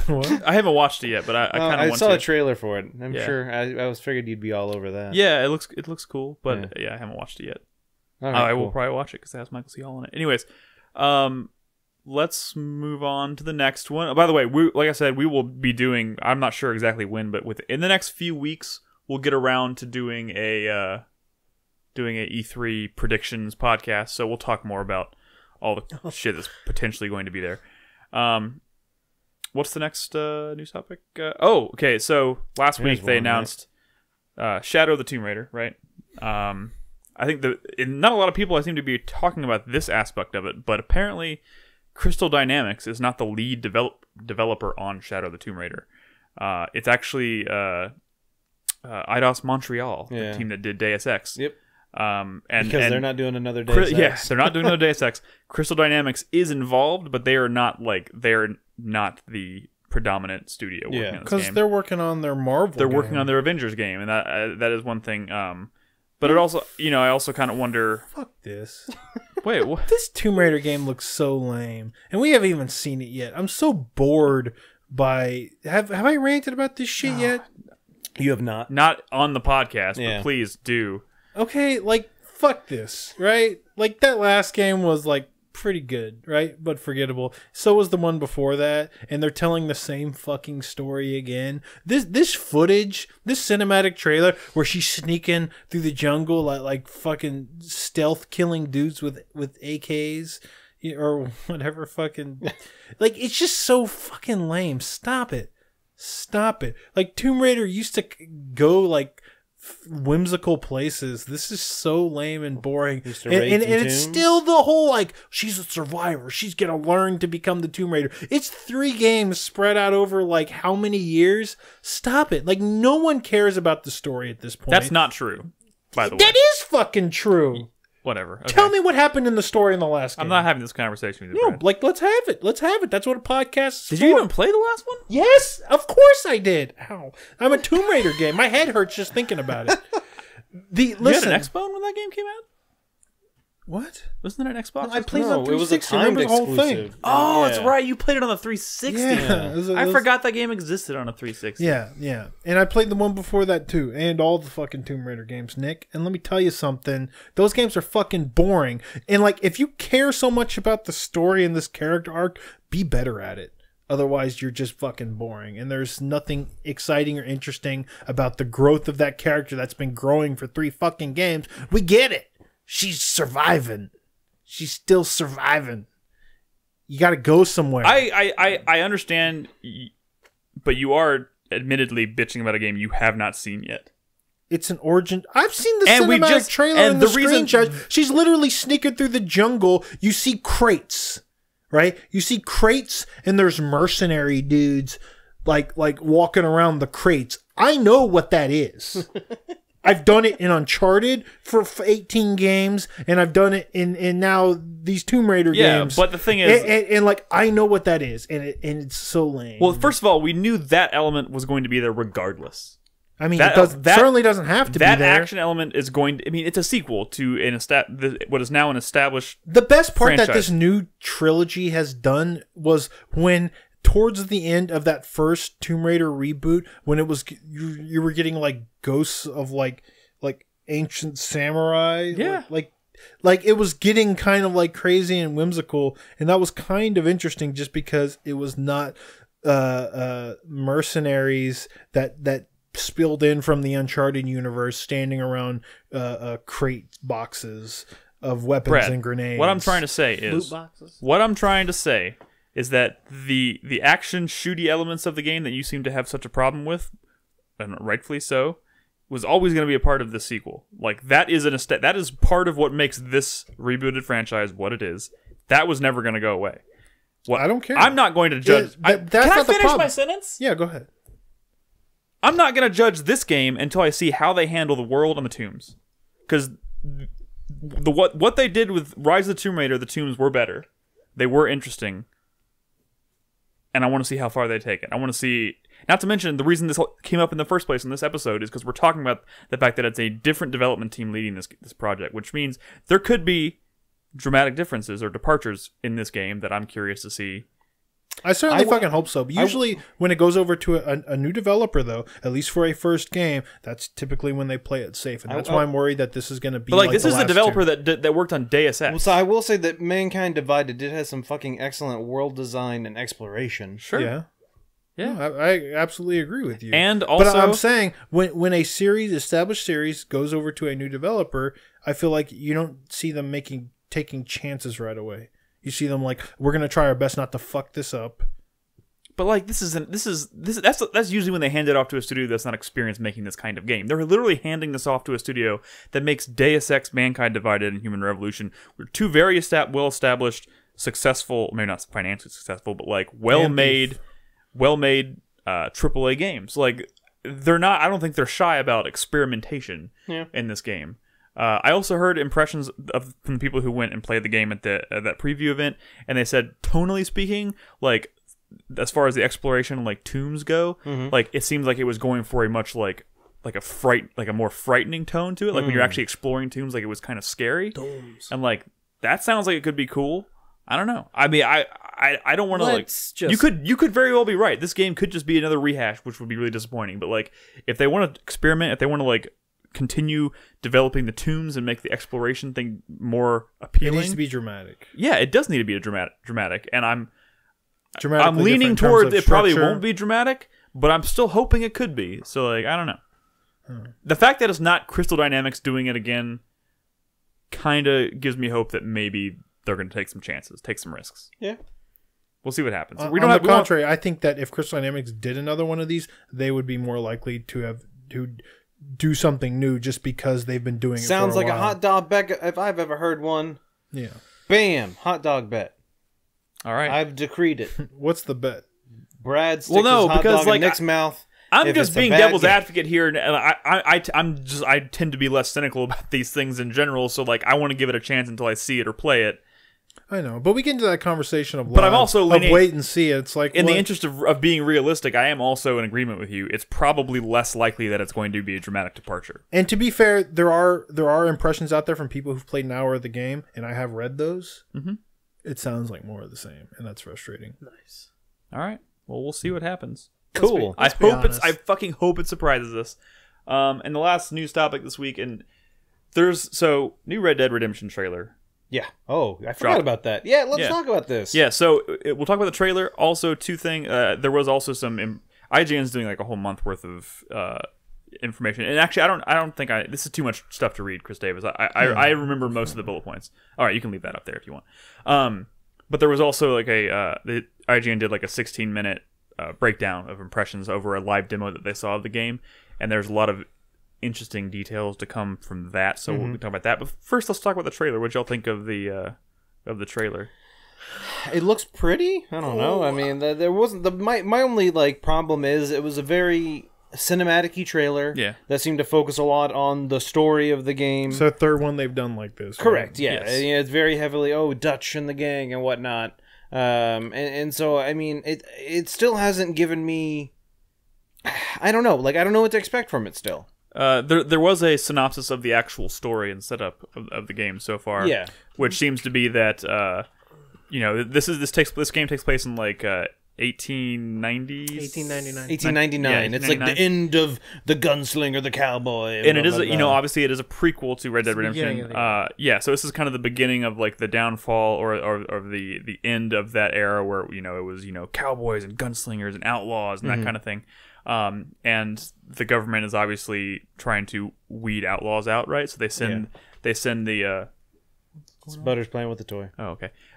So they have these federal marshals that are out hunting down the gang, Dutch's gang, which is obviously John Marston was involved in. Pinkertons. Yeah, I guess it would be the Pinkertons. So like, you're basically the entire game. You're kind of on the run from the law and trying. Or them U.S. Marshals.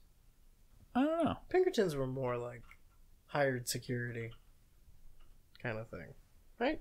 The Pinkerton Detective Agency. I'm just saying what I They know like from ran every cowboy stagecoaches and story. shit. I don't know. But yeah, that's kind of the gist of it.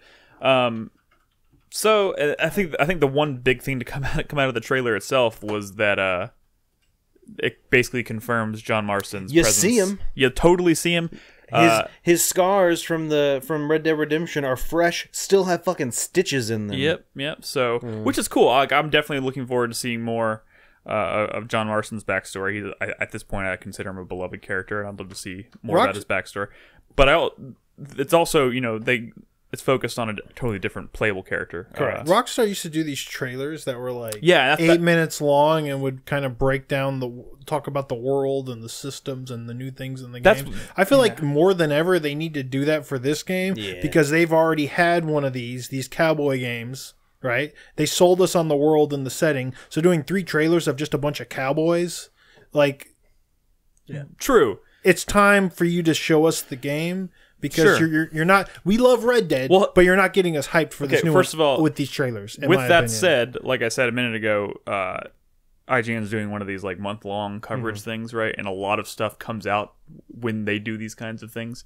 I would not be surprised if by the end of this month we have a trailer like that for this game. I really fucking hope so, because that's when I'm. They did it for Grand Theft Auto 5, didn't they? They did something. Like I think they did something like that. Like I was going to bring that up too. Like one of my favorite things about Rockstar marketing, and it's been since since Red Dead Redemption was those trailers, because like they almost record, they almost like design them like a documentary or something on like the History Channel or something, and they narrate it, and it's broken down into chapters, and they explain things while just showing gameplay of the game, and I've always found those to be like super interesting.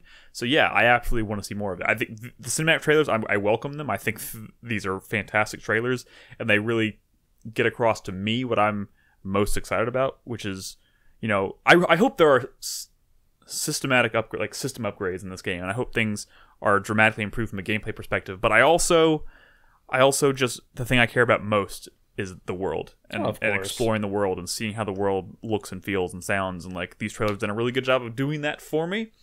I'm a little let down that this isn't more of like a bigger departure, like kind of like a Vice City or a San Andreas, like do cowboys but in a dramatically different, like, I don't know, like time or setting or something, like, because this is a Cowboys prequel that's so directly related to that last story. But like that, like it doesn't have that surprise. They should be doing cowboys in feudal Japan. I mean, let's be honest. I mean, like, dude, like it's so it's like a direct prequel. Yes, I get what you're saying. Like it's kind of, it doesn't have that. They haven't showed anything that's like, hey, this isn't more of the same. And a lot of people are probably going back and playing Red Dead Redemption right now. I'm one of them. Yeah. So, dude, you might be in a situation where later this year you go and play 2, and it's like, oh, this is cool, but it's not hitting me like the first one did because I've already played this game. As someone who is, I'm not saying that's what's going to happen, but they haven't done anything yet to make me think that that's not going to happen. That is one reason why I started playing the game earlier in the year, and I was trying to get through it earlier so that I have a nice break between the first one and the second one, because personally, I am kind of expecting this to be largely the same. But you can also say the same, like Grand Theft Auto 5. Yeah. While I think is a fantastic game, I think it is also disappointing that it was not as big of a departure from the games that came. Like it took place. It was extremely similar. I mean, I would say the difference. Their choice of setting for that game. The setting was huge disappointment for me. It was very similar to something we've seen before. The big difference there was the fact that you were playing as 3 different characters and you jump back and forth and stuff like that, and that was very well executed. But I also feel like first of all, they haven't said anything yet about whether or not you're going to be jumping between different characters in this game. After GTA 5, I wouldn't be surprised. I wouldn't be surprised if they did, just because obviously they have that system built in. We haven't seen enough we've only seen, what is the character's name? I forget now. Is it Arthur something? Arthur Logan or Logan sure. Arthur? Someone in chat probably. So I mean, knows. it's possible that Logan Paul. There you go. Exactly. Totally. Got it. You nailed it. So like it's possible that you'll play as him maybe, and maybe towards the end of the game you'll like do John Marsden or some shit. But the fact that we've only really heard about this character makes me think we're only going to play. Dude, I would not be surprised if like you know how Red Dead the moment in Red Dead is like, sorry, minor spoiler alert for a game that's 8 years old at this point, but you play at the end, you play as his son. Oh, right? Ruined. Why didn't you warn us? But like, I wouldn't be shocked at all if like at the end of this game, maybe like you play as John Marston and it shows him kind of like turning on the group and like leaving, and that's kind of like that's how it leads. Pulling the same trick. Sure, but here's my point is like, I love Red Dead Redemption. I'm kind of okay with more because like, it's one of my favorite games I've ever played. Hey, me too. It's great. The world is one of my favorite worlds I've ever explored. Oh, okay. Listen to this, Chris. And there's also a bunch of details we haven't talked about yet. Listen to this. No. Red Dead Redemption came out. Great game, right? Mm-hmm. A little while Arthur later, Morgan is the name, by the way. They released some DLC with zombies. What if Red Dead Redemption 2 has DLC that's like in space or some shit? Yeah, see? That'd be cool. For sure. It absolutely needs something like that. In feudal Japan or something. Or feudal Japan. Yeah. I just, what if Grand Theft Auto 5 was another story about Nico Bellic? Yeah, right? That's what I'm feeling of this here, especially because the way Red Dead Redemption ended, like, was so like.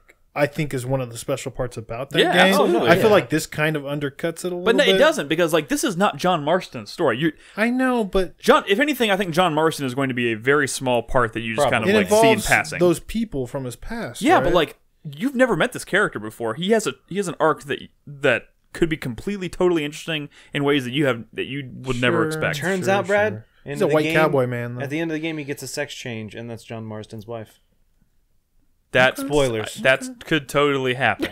Okay. Not. Anyways, there are a bunch of details that we haven't talked about. Like I said, I would highly recommend it if you want to hear more about like what is changing with this game. There's a 16-minute video they put out today where they're talking about a live demonstration that they saw.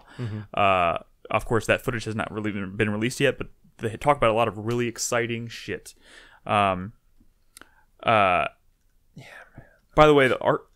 Never mind. There's imagine if they did do like Cowboys in Space. That'd be so cool. Like Cowboy Bebop. Imagine like if they Cowboy take Bebop. Yeah, that'd be great, but I don't want it in my Red Dead Redemption. Hang on. No, but I'm saying like, what if they took what they're so Cowboy fucking Bebop is good not at? just Cowboys in Space. Yeah, First it's of bounty all, hunters. I in know space. it's not. But I'm first saying of all, you can capture the spirit of the Old West without it being in the Old West. In years episode before. 23, you have Andy. Andy was the cowboy that had the fucking horse and was also about. I don't know if it was episode 23, whatever. But there was a fucking cowboy. He like rode the horse and shit. Whenever he showed up, that little whistle theme. yeah, Firefly is Brad, Cowboys I'm in sorry. Space. yeah, that is Firefly is for sure. But that's what I'm saying. Like, what you take the spirit of the Old West, the talent of Rockstar, and give us something dramatically See, like, different. But that's not Red Dead. I would have said if I was like project lead and been like, "Hey, we're making a new game," I would have been like, "We did a really good Western game. Let's do the fucking let's do a Samurai Jidagaki game. Like, let's do a fucking Yojimbo or something." Or what about cowboys under the sea? Under instead the of, ocean, and instead of horses, they ride seahorses. Oh my god, it writes itself, right? Oh my god, Rockstar, hit me up. I'll help you out. I hate all of you. We'll split the royalties. Or a city in the sky, and they ride birds. Whoa, that'd be pretty cool. Maybe they're like really patriotic or something. Yeah, maybe it'll be just like Skyward Pegasus. Sword. Like they ride Pegasus. Yeah. You guys suck. Rockstar, hit us up. We got the fucking details. You know what? Just for that, you guys you go already, watch the video. You already stole our scooter, brothers. You steal some of these ideas. Go watch the video. Come I'm back not to going to this break it well. down. It's fucking golden. You guys suck. There's a lot of new details out there. Go watch it. Yeah, I'm gonna watch that 16-minute video. One of the things It's a Rockstar game. It's going to be great. It's going to be 96%, and we're all going to play it. We're all going to like it. One of the things that they did mention, But like, why does it have to be such like a Mechanically. cynical thing? I don't understand. Like, It's why does it not have to be a cynical. I feel like Grand Theft Auto has been really ambitious, and some stuff that Rockstar does has been really ambitious. Like look at like Bully, and look at the first Red Dead. You know, Yeah, but like, there's only the been one second Red one. Dead. Why can't we have a second one that's this similar? is the kind of tentpole game that we hang all of our hopes and dreams on, which means it's so easy for us to get disappointed by this. Like, and I don't even think it's going to be disappointing. I just, Like, you know, I'm telling you, I'm just saying, like, these trailers aren't winning leading me up over. to Red Dead Redemption 1, I don't think I've ever been like more on top of a game leading up to its release, like super, like not keeping my expectations in check kind of thing. And I played that game and it fucking changed my life. Like I fell in love with that game so hard. yeah, Even though I was like letting my hype get out of control. I don't know. Like, I that was the pre-release exact hype is the opposite. kind of magic that we want, that I'm wanting here. And honestly, I'm feeling like my hype for this game is kind of tempered. That's what I'm saying. That's kind of what I'm talking about here. But That's what I'm talking about. I'm reacting to this trailer first and foremost. Yeah. There are some really interesting details in that impressions video that I would encourage you guys to watch. Yeah. They talk about things but they talk about the horse like being able like develop. You basically have to develop a relationship with this horse. If your horse dies, sorry, God, this is not a Mr. Hand situation, Crispy. Whoa! Who said it was? Nick did. Nick said it. Sorry, I saw Joseph in chat a while ago and it just brought it all back, brought it all rushing back. No, but like if your horse dies, it's not a matter of like as you spend more time with the horse and like the horse becomes. Buy it, damn it. God damn it! I can't even talk about this game with you guys anymore. Fuck it. Go watch the trailer or go watch the video. Those cowed You can lose your fucking hat. Okay, Those what I What was does gonna that say. mean, though? Is it like Mario and you just run around without a hat? Yeah, what does it mean when you lose your hat? was you no longer have a hat. If you want to get your hat back, you have to go back to where you left it and get it, or buy another hat or something. Like, That's fun. Can you buy like top hat, like crazy hats? Probably, yeah. That's cool. oh my god, I have no idea. Nick, I'm gonna watch that 16-minute video. Go watch the fight. Dude, I'm already They excited. talk about character interactions, how you can. Sorry. Damn it. Dude, that's how No. I felt this past like 20 minutes talking done. about this game. I'm done. I'm not even thinking about Red Dead anymore. That's how I felt. 4 times I tried to say something. Me too. Say it, Crispy. Say it. No. Say it. No. I'm glad that they're finally taking rifles off the character's back. I fucking hated that about Red Dead Redemption. Okay, yeah. I'm sorry, it's a stupid little thing, but I put on my fucking cool, like, fancy outfit, and he's still walking around with a shotgun slung over his back, and it's like, I fucking hate this. I fucking hate you, game. I hate you. Wait, why? I Take don't that holster off his back. I don't understand. I guess it's. I don't know. That's because not it's how just they do stupid. that. It's just, They have it just strapped to looks their dumb. horse. It just looks dumb. I don't like it. Interesting. Yeah. Where do you wear a shotgun? You just carry it, right? Yeah, you just carry it. You don't wear shotguns. Yeah, but it's a video game. It's not close. Wearing. Come on. Oh my god! Well, I mean, yeah, you know. Jesus You're Christ. right. Too soon. I'm sorry. I don't think it will ever not be too soon. Oh my You're right. god! You're right. I'm sorry. Can you mute that, Nick? Guys, thanks bleep for it? listening. Good night. Can you just bleep that? Fuck. Let's move on. All right. I tried to. I tried to move on. Oh my god! Ooh. It was going So, the It was going so community. well. It was going so well. Oh my god! The community. That was really more a reference to the documentary. Timestamp not that. not The community. not the event. We love our community. I didn't cover anything that I wanted to actually say about Red Dead 2, but you're not gonna watch it, Brad. You should go watch that. Bro, I'll watch it. I started watching it, but then they were just talking. They weren't even showing like screenshots. Yes, they were actually, and Oh. gameplay footage. Okay. No, Brad, not gameplay Brad, you're dumb. footage. I mean, You know what? trailer footage, which is made up predominantly of gameplay footage. I'll watch. But I mean, that stuff's eventually going to come out with gameplay. so. Cutscenes in the game don't count as game. I'm taking over this podcast. It's time for the community. Woo!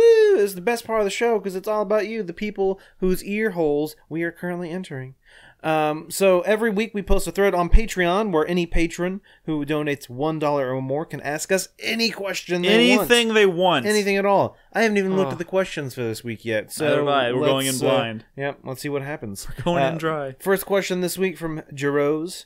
What's the most amount of money you've spent on a single game? This includes multiple copies, collector's editions, DLC, microtransactions, subscriptions, and loot boxes. I can tell you what it is right now, and it was a huge fucking regret.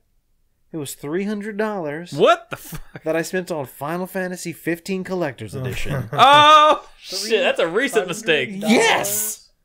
And I fucking wanted to kill What myself. came with it? Do you still have it? Yes! Where is it? In that closet. It's not on display? No, I didn't even open it. Dude, that shit should be under glass. Like, Oh, man. It came with a fucking statue of Noctis, is that his Noctis, fucking name? yeah. And like some fucking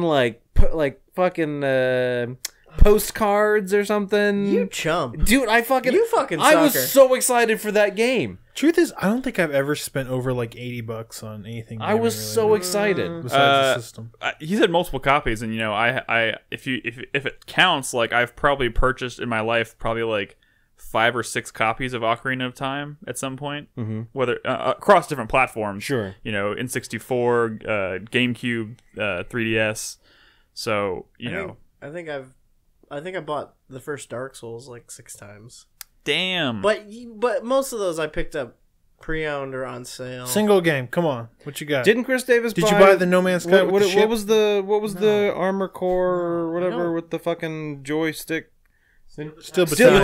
Battalion. Didn't you buy that, Chris Davis? No, a friend of mine. Oh, a friend did. Okay. So has it? I will say I worked at Game Crazy for 2 years, and we had a copy of that. No one ever bought. Damn. It collected so much dust. How much was that Fallout 4 collector's edition with the Oh, I got Pip-Boy. that. That wasn't Yeah. that That was expensive. like 100. That was 100. Yeah. How about the That's one on probably- 3 that that came is- with the with lunchbox? that one right there, Nick? Yeah, that's probably the most Yeah, expensive that one I've wasn't bought. that much. How much Or was the 150? lunchbox? Ooh. Oh, that That was like that 80 bucks, right? Yeah. I think that's the most I've spent on it. That was a good collector's edition. Yeah. I mean, you shouldn't I go used that over 80 lunchbox bucks. for years. All right, moving Not on. for lunch. Oh, Chai. Oh my god, I hate Chai's questions because they're always so in depth. wait! I thought he's trying to. Fucking thoughtful bastard. I thought he was moving away from.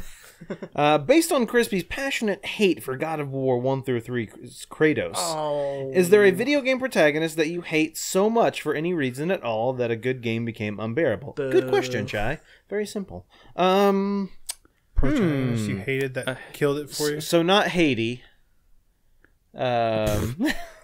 Haiti.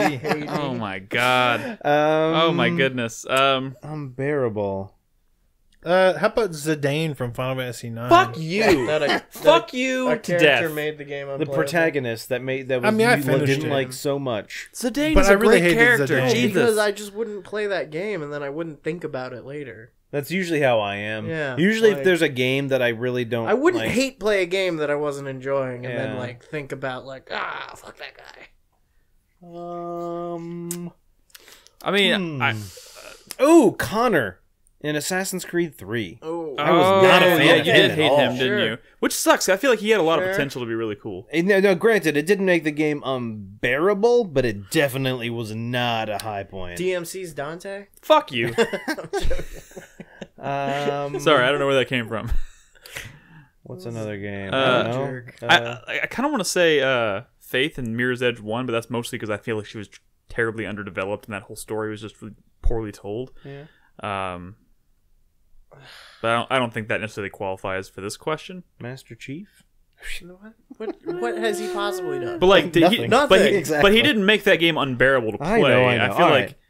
Let's move on. Next question. That's a good question. I just... Well, if you can Peter think of it, we can come Dinklage's back. Ghost in the original version of Destiny was kind of rough, Yeah, that's true. and he talked a lot. So like I don't feel like I hate many video game characters. I feel like at least not to the point where it distracts from the quality of the overall How about game. Pretty Boy Blonde from Onimusha 4? I don't know Well, what that that means. first of all, It's I John hate that Jenks. game from at a core level. Like I don't even first of all I don't even remember the main character, and if I did, I don't think that would really swing the pendulum in either direction for that game.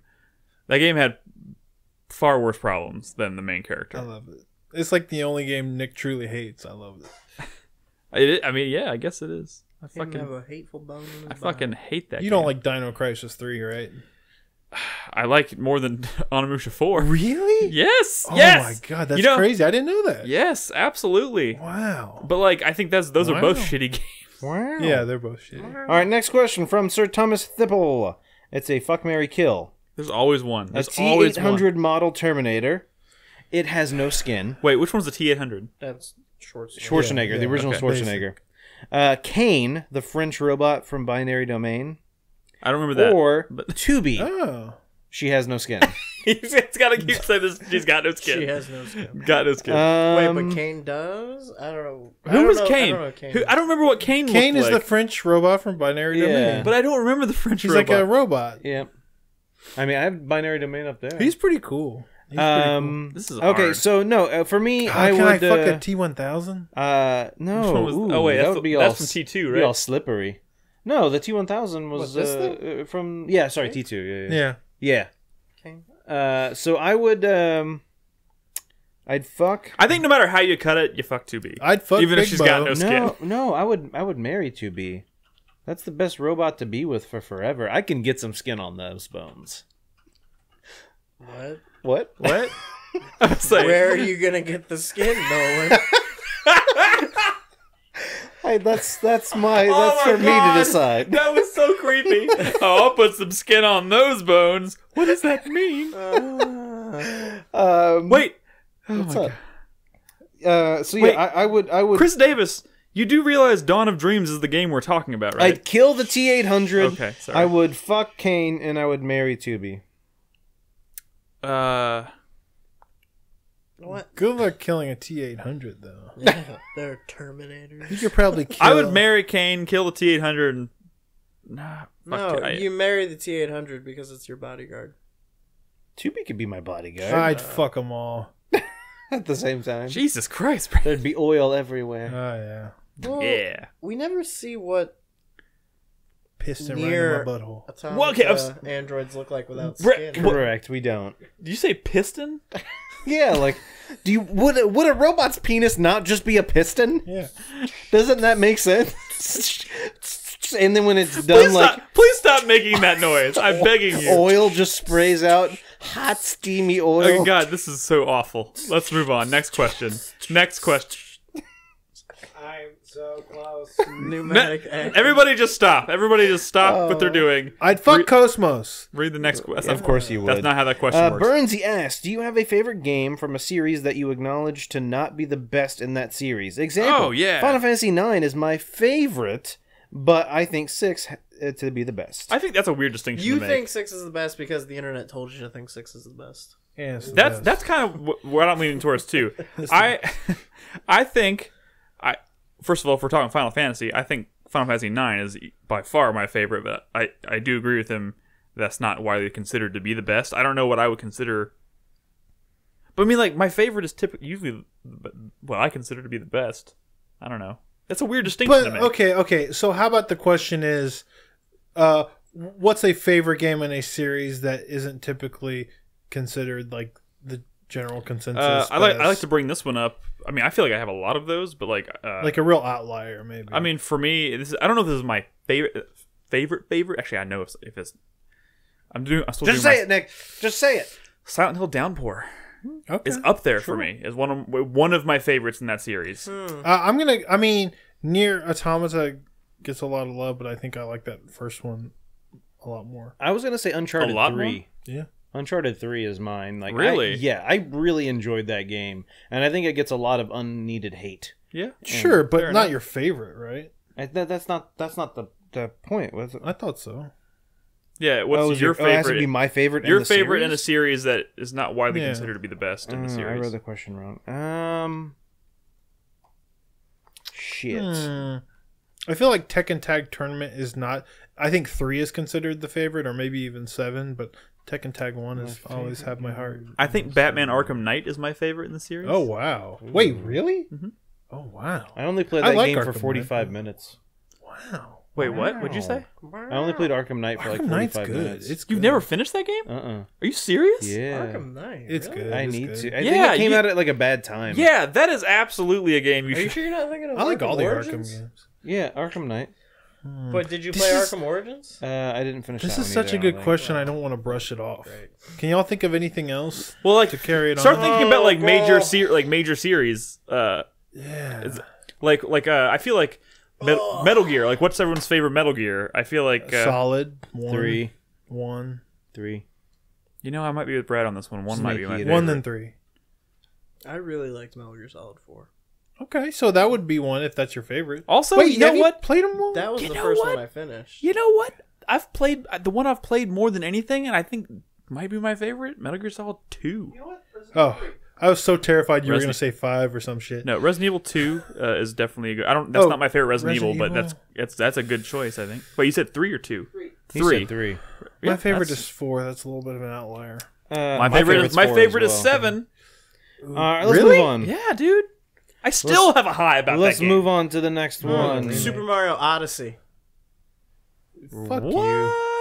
At this point, that's not that weird. Okay, what about Breath of the Wild? So Turbo Ma brings up a point that I think when I got Batman My favorite Arkham Zelda Knight, game I've ever played.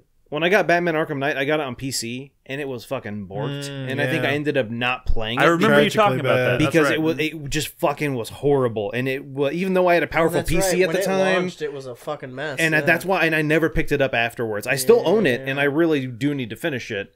But yeah, that's that. Thank you, Turbo Ma, for bringing that up. I remember there was a reason I got it but didn't finish it. All right, moving on. That is a really good question. We could probably sit here for an entire podcast and name those. But Mr. Greentos. With Kratos in God of War now trying to be a father and raising his son, it made me wonder this. Which other video game franchise could improve if the main protagonist now either is now either much older or is now a parent? Oh, don't make this a thing. Don't make this a thing. You don't want this to be a trend, is what you're saying? I mean, it's already a trend, and it's like, it's fine, but it's been going on for like 4 years now. What? I mean, the whole, like, Them getting the whole older. bearded murder dad thing. Yeah, has like been them getting older everywhere. and gruffled and all that stuff. but it has led to some of the best stories in video games we've and had. I Period. think we've tapped it. Like, I think it's Well, okay to let it go. I mean, but still, like, answer the damn question. Okay. ooh, like an old Link. Wow. Like Link that's not like 15. And like a his Link son that's Lunk. like 50. You know what? His son Lonk. One thing I've always liked, like, about those kinds of stories, I guess, is like when you have a character who's traditionally portrayed as young, but like also has like, you know, superpowers, kind of like, you know, like I feel like if you were to like, you know, like let's say maybe Dante from like Devil May Cry, like if you made like a Devil May Cry game and it was like 50 years later and he was like an older, gruffer, like I haven't been that Dante in like, you know, 30 years, 40 years or whatever, but like then he has to like brush off the, you know, the dust and try and get back to it, like that I think is pretty interesting. I mean, Devil May Cry 4 a little bit kind of did that. No, but I mean, like, I'm talking about, like, you know, him, like, dramatically older. His hair got white. Sure. But, like, typically, I mean, I'm more, it's more about, like, just, it doesn't have to be necessarily, like, portrayed as an older character, but, like, when they make it clear that that character hasn't done his thing in, like, a very long time, he's like, okay, I have to remember how to do this, and he has to, like, brush off the cobwebs and try and remember. And, like, especially if they, like, in gameplay try and like through animation like kind of portray that like rustiness, you know what I mean? Yeah. That can be really cool to see. I don't necessarily think they have to have Dante with a kid or whatever, but like just make it like 50 years later and Dante hasn't really fought or done anything like superhuman in a long time and has to suddenly He has a beard. get back into it. Sure. Give him a beard. I was actually really into the idea of Splinter Cell before they did Blacklists. That they were going to do a Splinter Cell where he was like a hobo. Was that one? What was that one? I don't think they ever gave it a name. Conviction. No, we're talking about the bum Splinter Cell. That was the first version of Conviction. The first time we saw it. I thought that was the first version of Blacklist. No, that's but Conviction. they didn't do that game. Yeah, I mean, but I was kind of intrigued, like, you know, Halo. Old Mario. Yeah. Old man Mario. Yeah. Old man. He's too fat to fit in the pipes. Like, but here's like they've kind of set it up. Dead. Here's the thing: they've kind like Naughty Dog has kind of set up Uncharted to do just that. Like 'cause the way Uncharted 4 ended, it's like putting Spoilers. you know. Shit, dude. What? Calm down, Nick. I'm joking. It's a joke. I'm not joking. Fuck you. But yeah, he hasn't played those games. Go fuck yourself. We've tried I'm gonna over spoil and something about God of over War and for you over now. and over to get you to play those games, and I haven't said anything yet. I'm just saying they've set it up so like if they wanted to do a sequel, like it would they could very much do the whole bearded murder dad thing. Yeah, they could. Let's move on. Next question. We got more questions. We got several more. Big Baz. Who would win in a race? Butters, Hyde, or Manty? Butters. Probably Butters. He's got does age have and much size longer and legs. speed on them. I'm pretty sure he'd win. Look how swift he is. He's like just passed out against the wall outside. So majestic. I mean, he is a sled dog, and he's like twice the size of Hyde and Manty combined. Yes. Just drag his ass in there. And notice how Brad's not coming there to their defense. He's just like, yeah, no. Hyde can catch a ball pretty damn good. That Getting the ball wasn't back that from wasn't the Hyde, question, Brad. All right, let's move on. Zero Skies. If you could add a new section to the podcast, like you do with news, questions, hype sweat, what would be the topic? Gaming highlight of the week? Game throwdown, where you pit two games that you guys played that week and choose a winner? Question mark? I think those are just his suggestions. Yeah, He just there's wants some to know- suggestions. Oh for man, me. I would just like a fucking get the spoilers out of your system section Ooh, where we just that'd be like good. just like scream spoilers at the top of our lungs. Oh, and I like actually not like that. care. I like that. How about small talk? Can we do that? How about small talk? By the way, we should add a small talk section to this podcast. Could we add like a section if you want? You can cover your ears. You know, just don't listen to this for a second. Okay, but I'm we gonna be just spoil honest. something. I'm gonna be honest, and this is a project we've tried many times, and it's just really hard logistically to do. For the closest we ever came was a long time ago when we were doing the Revival Club podcast. But like, I've always loved the idea of like everybody agree to play a game and get together to talk about that game, and particularly maybe something older. I would still love to do something like that, and Older stuff in general. like maybe just to, but Like like an old Far Cry game, but or I like Red the Dead Revolver. But I also like the idea of like, let's say, you know, like next, like just pick one show a month. We do a segment of the show where we say, all right, next month we're all going to agree to play a game that we've never played before and talk about it, even if it's just like a 30-minute segment at the end of the show, and just like we play that game during the month and then get together and then we just kind of talk at length about that old retro game. If that would be like, I think that would be really cool. Because I would still have to do the Revival Club thing. It's just really hard logistically to make that happen. Fucking time. I know it. Like we're That's all the problem. We're all Yeah. adults. We've got shit happening. That's why it's hard. It's hard enough to find time to play the games. if we could somehow like I love it though. Boil that down to its simplest form and make it work. The easiest way to do that would be not have a podcast. I mean, that's not what I mean. I know what you're saying. No, I'm saying like we'd have to skip a podcast in order to do that. But like sometimes we have podcasts where we just don't know, where we just kind of like we're winging it because there's not a whole lot of new stuff. But the problem is we don't know that until right before the podcast happens. Or like or it could just be as easy as like, hey, one show a month we're gonna completely wipe out the second segment of the show, no news, no Patreon questions, and we're just gonna talk about a retro game that we've agreed to play a little bit of. But then crazy conversations of deciding what the fuck we want to play, and but those are fun. I like SMG Sterling's idea of just doing like a small D&D segment every podcast, where everyone just like makes one decision. It's like there's a door in front of you. What do? I open the door. We'll see what's behind it next week. that would take 12 years. It'll take forever for you guys to get out of the inn. Oh my god, I like that too. Carlos calls in segment. That's pretty. But if there are any girls there, I want to do them. All right, let's move on. Next question, Phoenix and Flames. Other than Nick, I don't think I've learned much about the crew's taste in music. Do any of you all have any favorite albums or favorite artists? That's because every time someone brings up music in a question, nobody will really... Everyone likes to make a joke about me liking metal, and then they don't talk about their own personal taste in music, so it never happens. Favorite albums? My tastes are really fucking weird. So... Like a broad spectrum of things I listen to. Like, I could be listening to, like, Vampire Weekend, or Childish Gambino. Yeah. I love Childish Gambino. Yeah, or like... Who doesn't? Yeah, that is true. I don't even know who that is. Yeah, Brad's old as fuck. What an old man. Wait, what does age have to do with anything? What a disconnect. Am I excluded from this question? Are y'all saying in a few years y'all wouldn't know who Childish Gambino was? Maybe y'all aren't. I'm much younger than you, so I don't have. You know who Childish Gambino is. You just don't know. No, I have no idea. Donald Glover.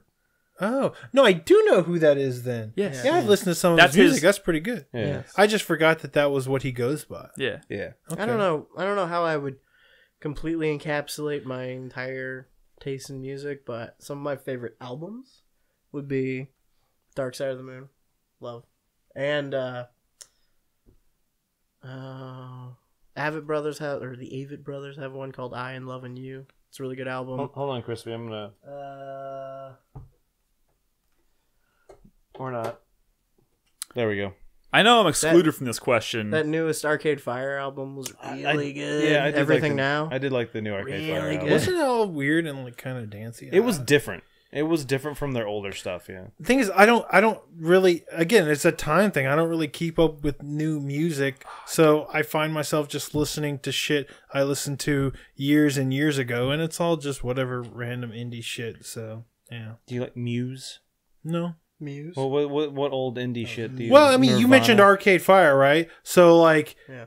You know, you're listening to the new Arcade Fire. I'm still listening to like Funeral or some shit. Funeral's a good album. But that's what I'm saying. I listened to shit from back when I had time to like consume a bunch of new music. Yeah. Neon Bible was really good. Yeah, I listened to Neon Bible as well. But that's what I'm saying. It's like the shit I was into years and years ago because I don't have time. So Modest Mouse? Yeah. But again, you know, old Modest Mouse, not whatever they're doing now. Do they still make music? I think so. It's been a little while since their last album. That one album that Jungle did, the self-titled Jungle album, is fucking... I listen end to end is fucking dope. I listen to like Pixies and like Pavement. Yeah, Pixies are awesome. Pixies are good. I know I'm excluded from this question, but I'm going to name drop some anyways. No, do it. I really like Sempiternal by Bring Me the Horizon. That's a fantastic album. I also like Slipknot's self-titled album. That's one of my favorites. Cool. Just putting that Let's out move there. on. Next question from SMG Sterling. What's everyone's most regrettable waste of time in this past week? I.e. sleeping too much, going down on a YouTube hole. Oh, okay. Going down a YouTube hole, sorry. Or going down on a YouTube hole. That sound. Can that be the name of the show? Maybe that's too raunchy. Going down on a YouTube hole. Or playing Metal Gear Survive. Oh my god. I feel like that's directed. That could be directed at Chris Davis. I can tell you what mine is. Building a cardboard robot for 5 hours. There we go. Oh man. You know, I spent my Sunday, part of my Sunday power washing. That was fun. And then instead of playing God of War, Like yourself? no, my driveway, my backyard. That's and stuff. not a waste of time. That No, is no, you being no. a responsible No. adult. No. I'll give you a waste of time. I watched 4 hours of Boruto the other day instead of studying and or sleeping. Have you seen I should have Isle been of doing Dogs one of yet? those two. Have you seen Isle of I Dogs? haven't. Boruto, but not Isle of Dogs. Huh? Boruto. Okay. And you know what? Boruto is kind of just like, okay. Like, I'm not even really that crazy into it or anything. Just, Well, we assumed Like Isle of Dogs. the real waste of time on Sunday. I can't. When do I go to.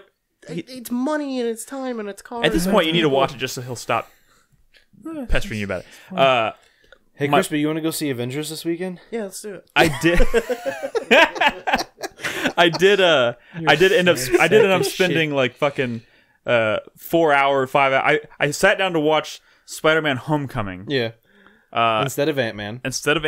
Yeah. Oh, Because I was wanted something to put something on and just like lay down on the couch. You have And like a hang up now. And it turned into a 5 hour nap on my couch when I could have been playing God of War. And then I woke up just feeling like shit, so I just continued laying on the couch. Is it building up in your mind or something? Like, No, Robin has not seen it either. We want to watch it together. We haven't had a chance to watch it yet. Okay. So all you had to say was that. I've said it. There we go. Yep. Also, you hate Paul Rudd. I do actually do He's not. a delight.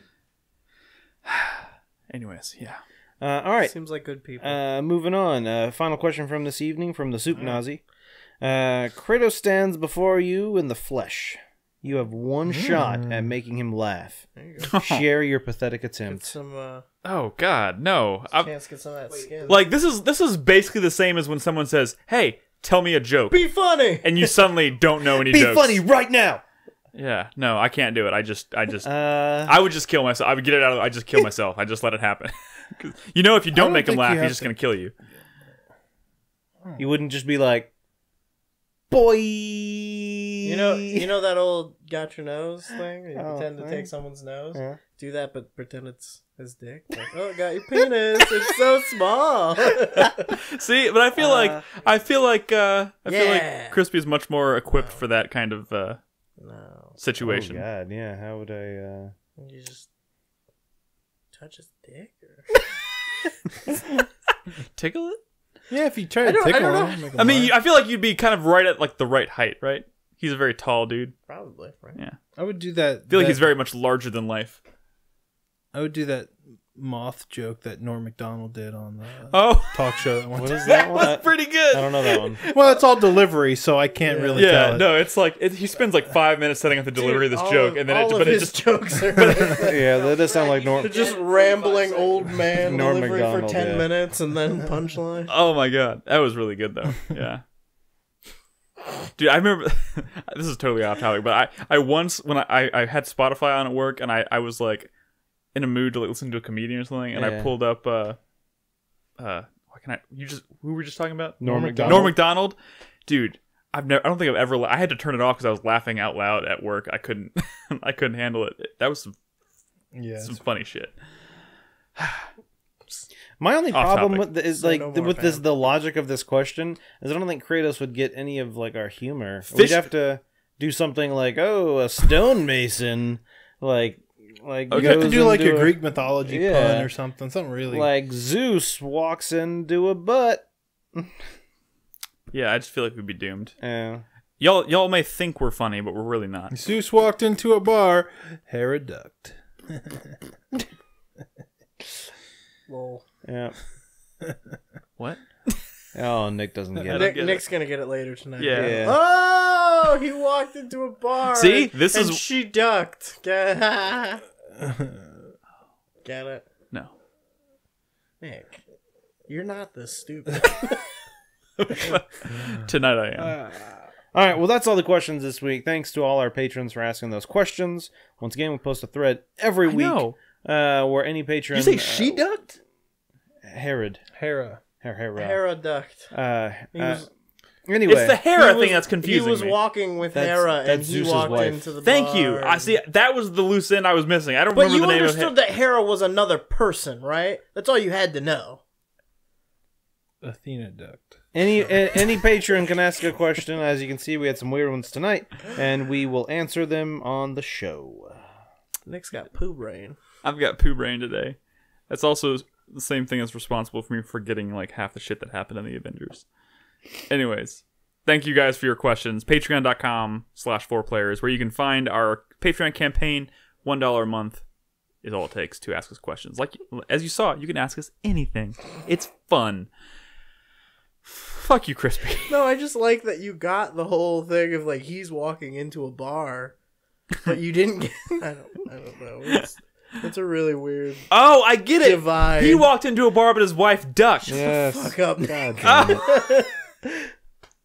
I get it. I suck. I'm sorry. Let's wrap this show up before I humiliate myself any further. Oh my god, let's do the 4-player minute. You know how this works. Hype, sweat, thank you, and fuck you. Who's going to start us off? Brad's been working on his for a while, so you can start us off. Well, I mean, it's not like it's like amazing or anything. Well, I mean, you better not disappoint. Now it better be. You better not disappoint. My hype for the week is for big giant robots. Playing BattleTech has made me want to play all of the robot games. I'm even thinking about popping in an Armored Core game. Oh man, I'm excited about big robots. Remember Chrome Hounds? Yeah. Man, I wish Chrome Hounds still existed. I like big bots in a can out. But yeah, man, I'm probably gonna play some Front Mission. Man, I like big robots. I want to play some big robot games. So that's my hype. Probably might do some of that. Cool. My thank you, my sweat is for Henry. He's crawling now, and man, he's getting quick, and it's so scary because basically everything is gonna kill him, right? So you just have to stop him from killing himself because he's so quick, and it's scary because you drop like a thumbtack on the ground because you lost it, and you're like, well, now my day has to be finding this thumbtack because my kid's gonna swallow it and die. It's just it's so scary. So yeah, that's my current sweat. My thank you goes for the Stay Hydrated bot for reminding me to drink water at various points throughout my stream. It actually is pretty helpful at reminding me to take a swig of water. So I appreciate that. Nice. Have y'all been drinking water? I don't know who implemented I don't do what they do. Is it a Twitch-wide thing? I think it might be. I don't know. For like he just a health showed and up one safety? day. I would imagine it's Twitch-wide. It's the hero we need. Yeah. What if it's actually like it would help a lot doing more it too often and is trying to kill people from Right, trying to water drown poisoning? people. Yeah. If it would help me a lot more if I actively had like within arm's reach water at the time when I read it. Yeah. Unless I'm like willing to just stop the game exactly when it says that and get up and go get the water. It's just All not it's gonna doing happen. is reminding me something else I'm failing at. And my fuck you goes to the water bot. My fuck you, I'm just going to give it to Square Enix again.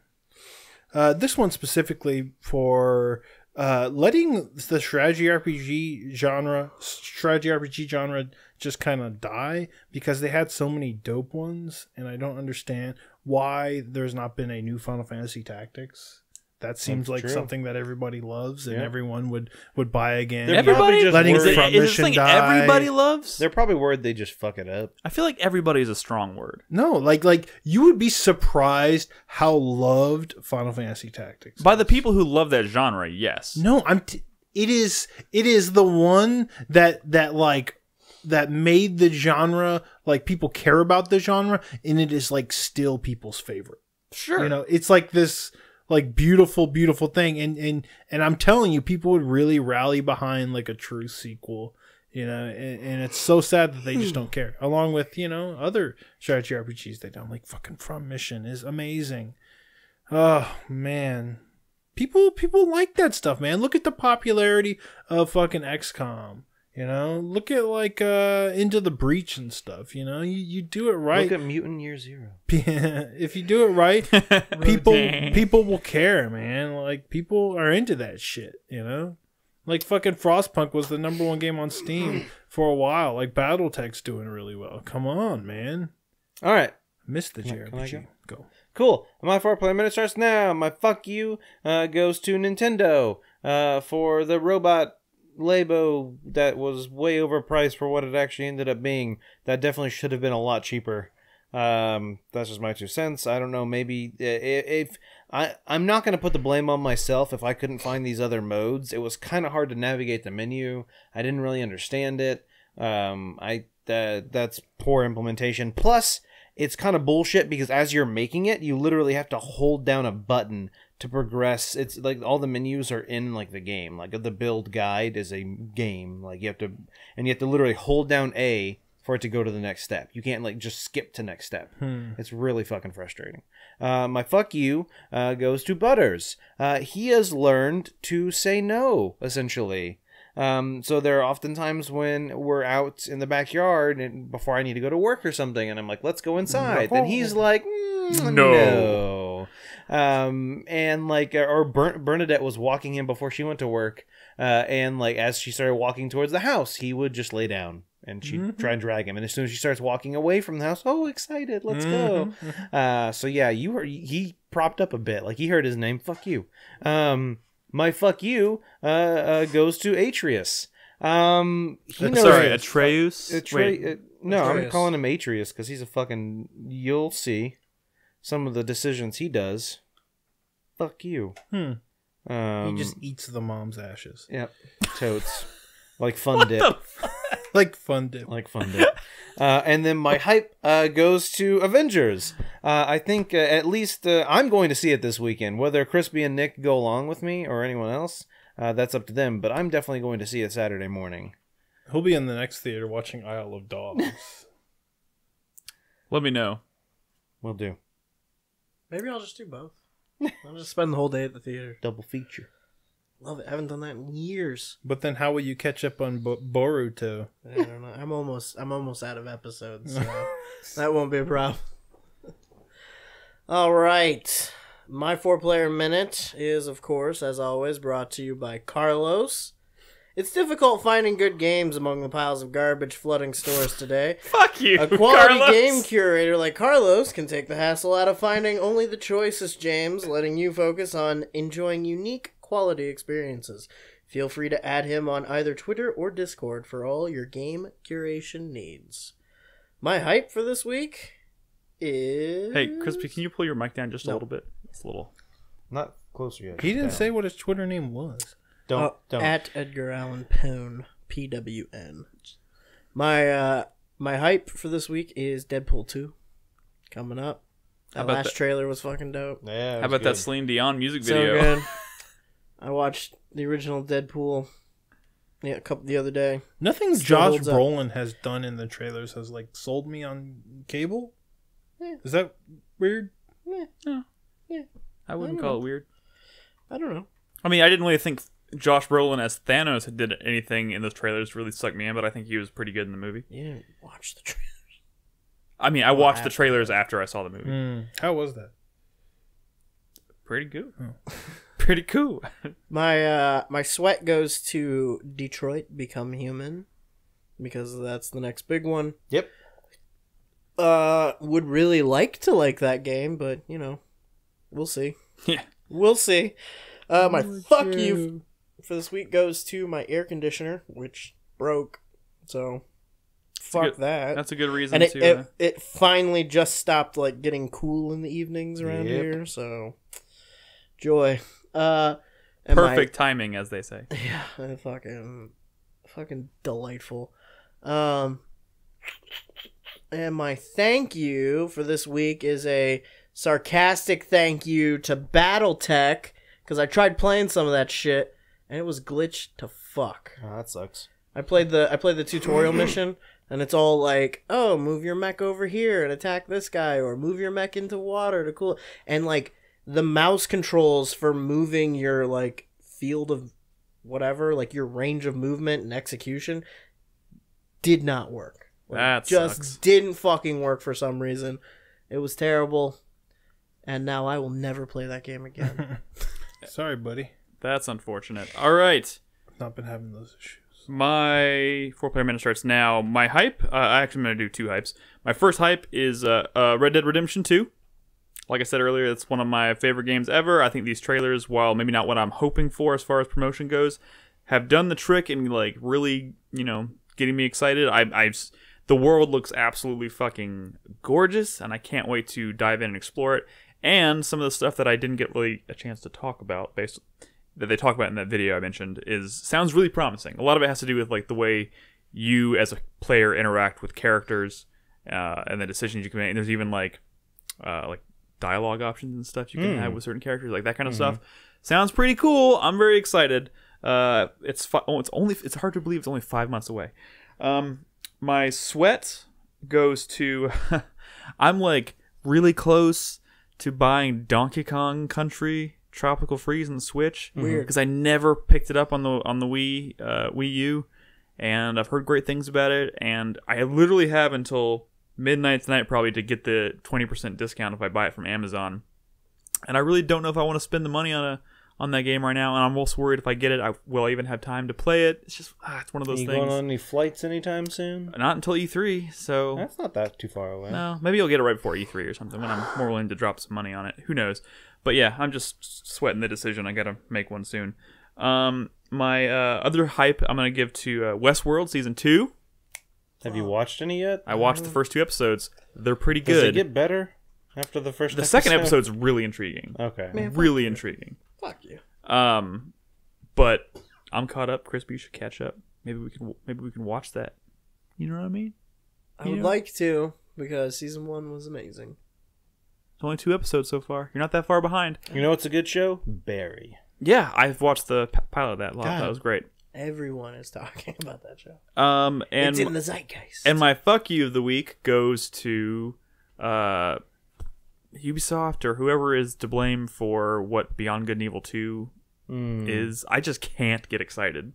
Yeah, maybe I will. Maybe they'll show more at E3 or something. I'll get excited. But like everything about that game, or what that game is or has become, is just like so,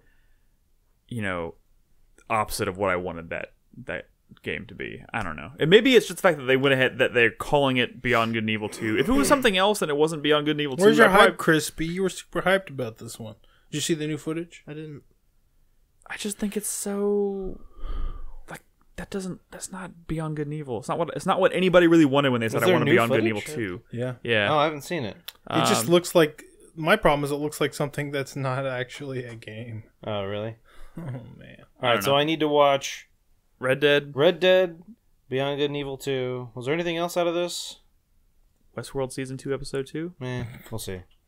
I'm gonna wait. I'm gonna let that show get a few episodes in before Fair enough. I will tell you this: Episode 2 is where the second season definitely hooks me. Okay. Anyways, oh yeah, no, actually, that's everything. Yep. I got everything. Okay. Yeah, that's our show. That's the end, guys. Thank you so much for hanging out. Oh, by the way, when does Vampire come out? Is that next May? month? Next month. Yeah, June. June. I bet that comes out right in the middle of E3 or something. Probably. Yeah. Anyways, thank you guys so much for listening. Or for those of you who joined us live, thank you for watching. We will, of course, be back next Thursday for another podcast. Don't know what we'll be talking about yet, but like I said, it's sometime in the near future. We'll probably do an E3 prediction show. You can keep your eye on our calendar at 4playernetwork.com to find out when that's going to be. You can follow us on Twitter at 4Player Podcast. And, of course, you can watch us stream games every single night at 4pp.tv. And as I mentioned at the beginning of the show, Discord, please, if you're new, join us in our community Discord. It's free, and it's a great way to keep in contact with all of us and the community. You can find it at discord.gg/4player. And that's it. Thank you guys so much for hanging out /listening. We'll catch you later. Good night. Bye.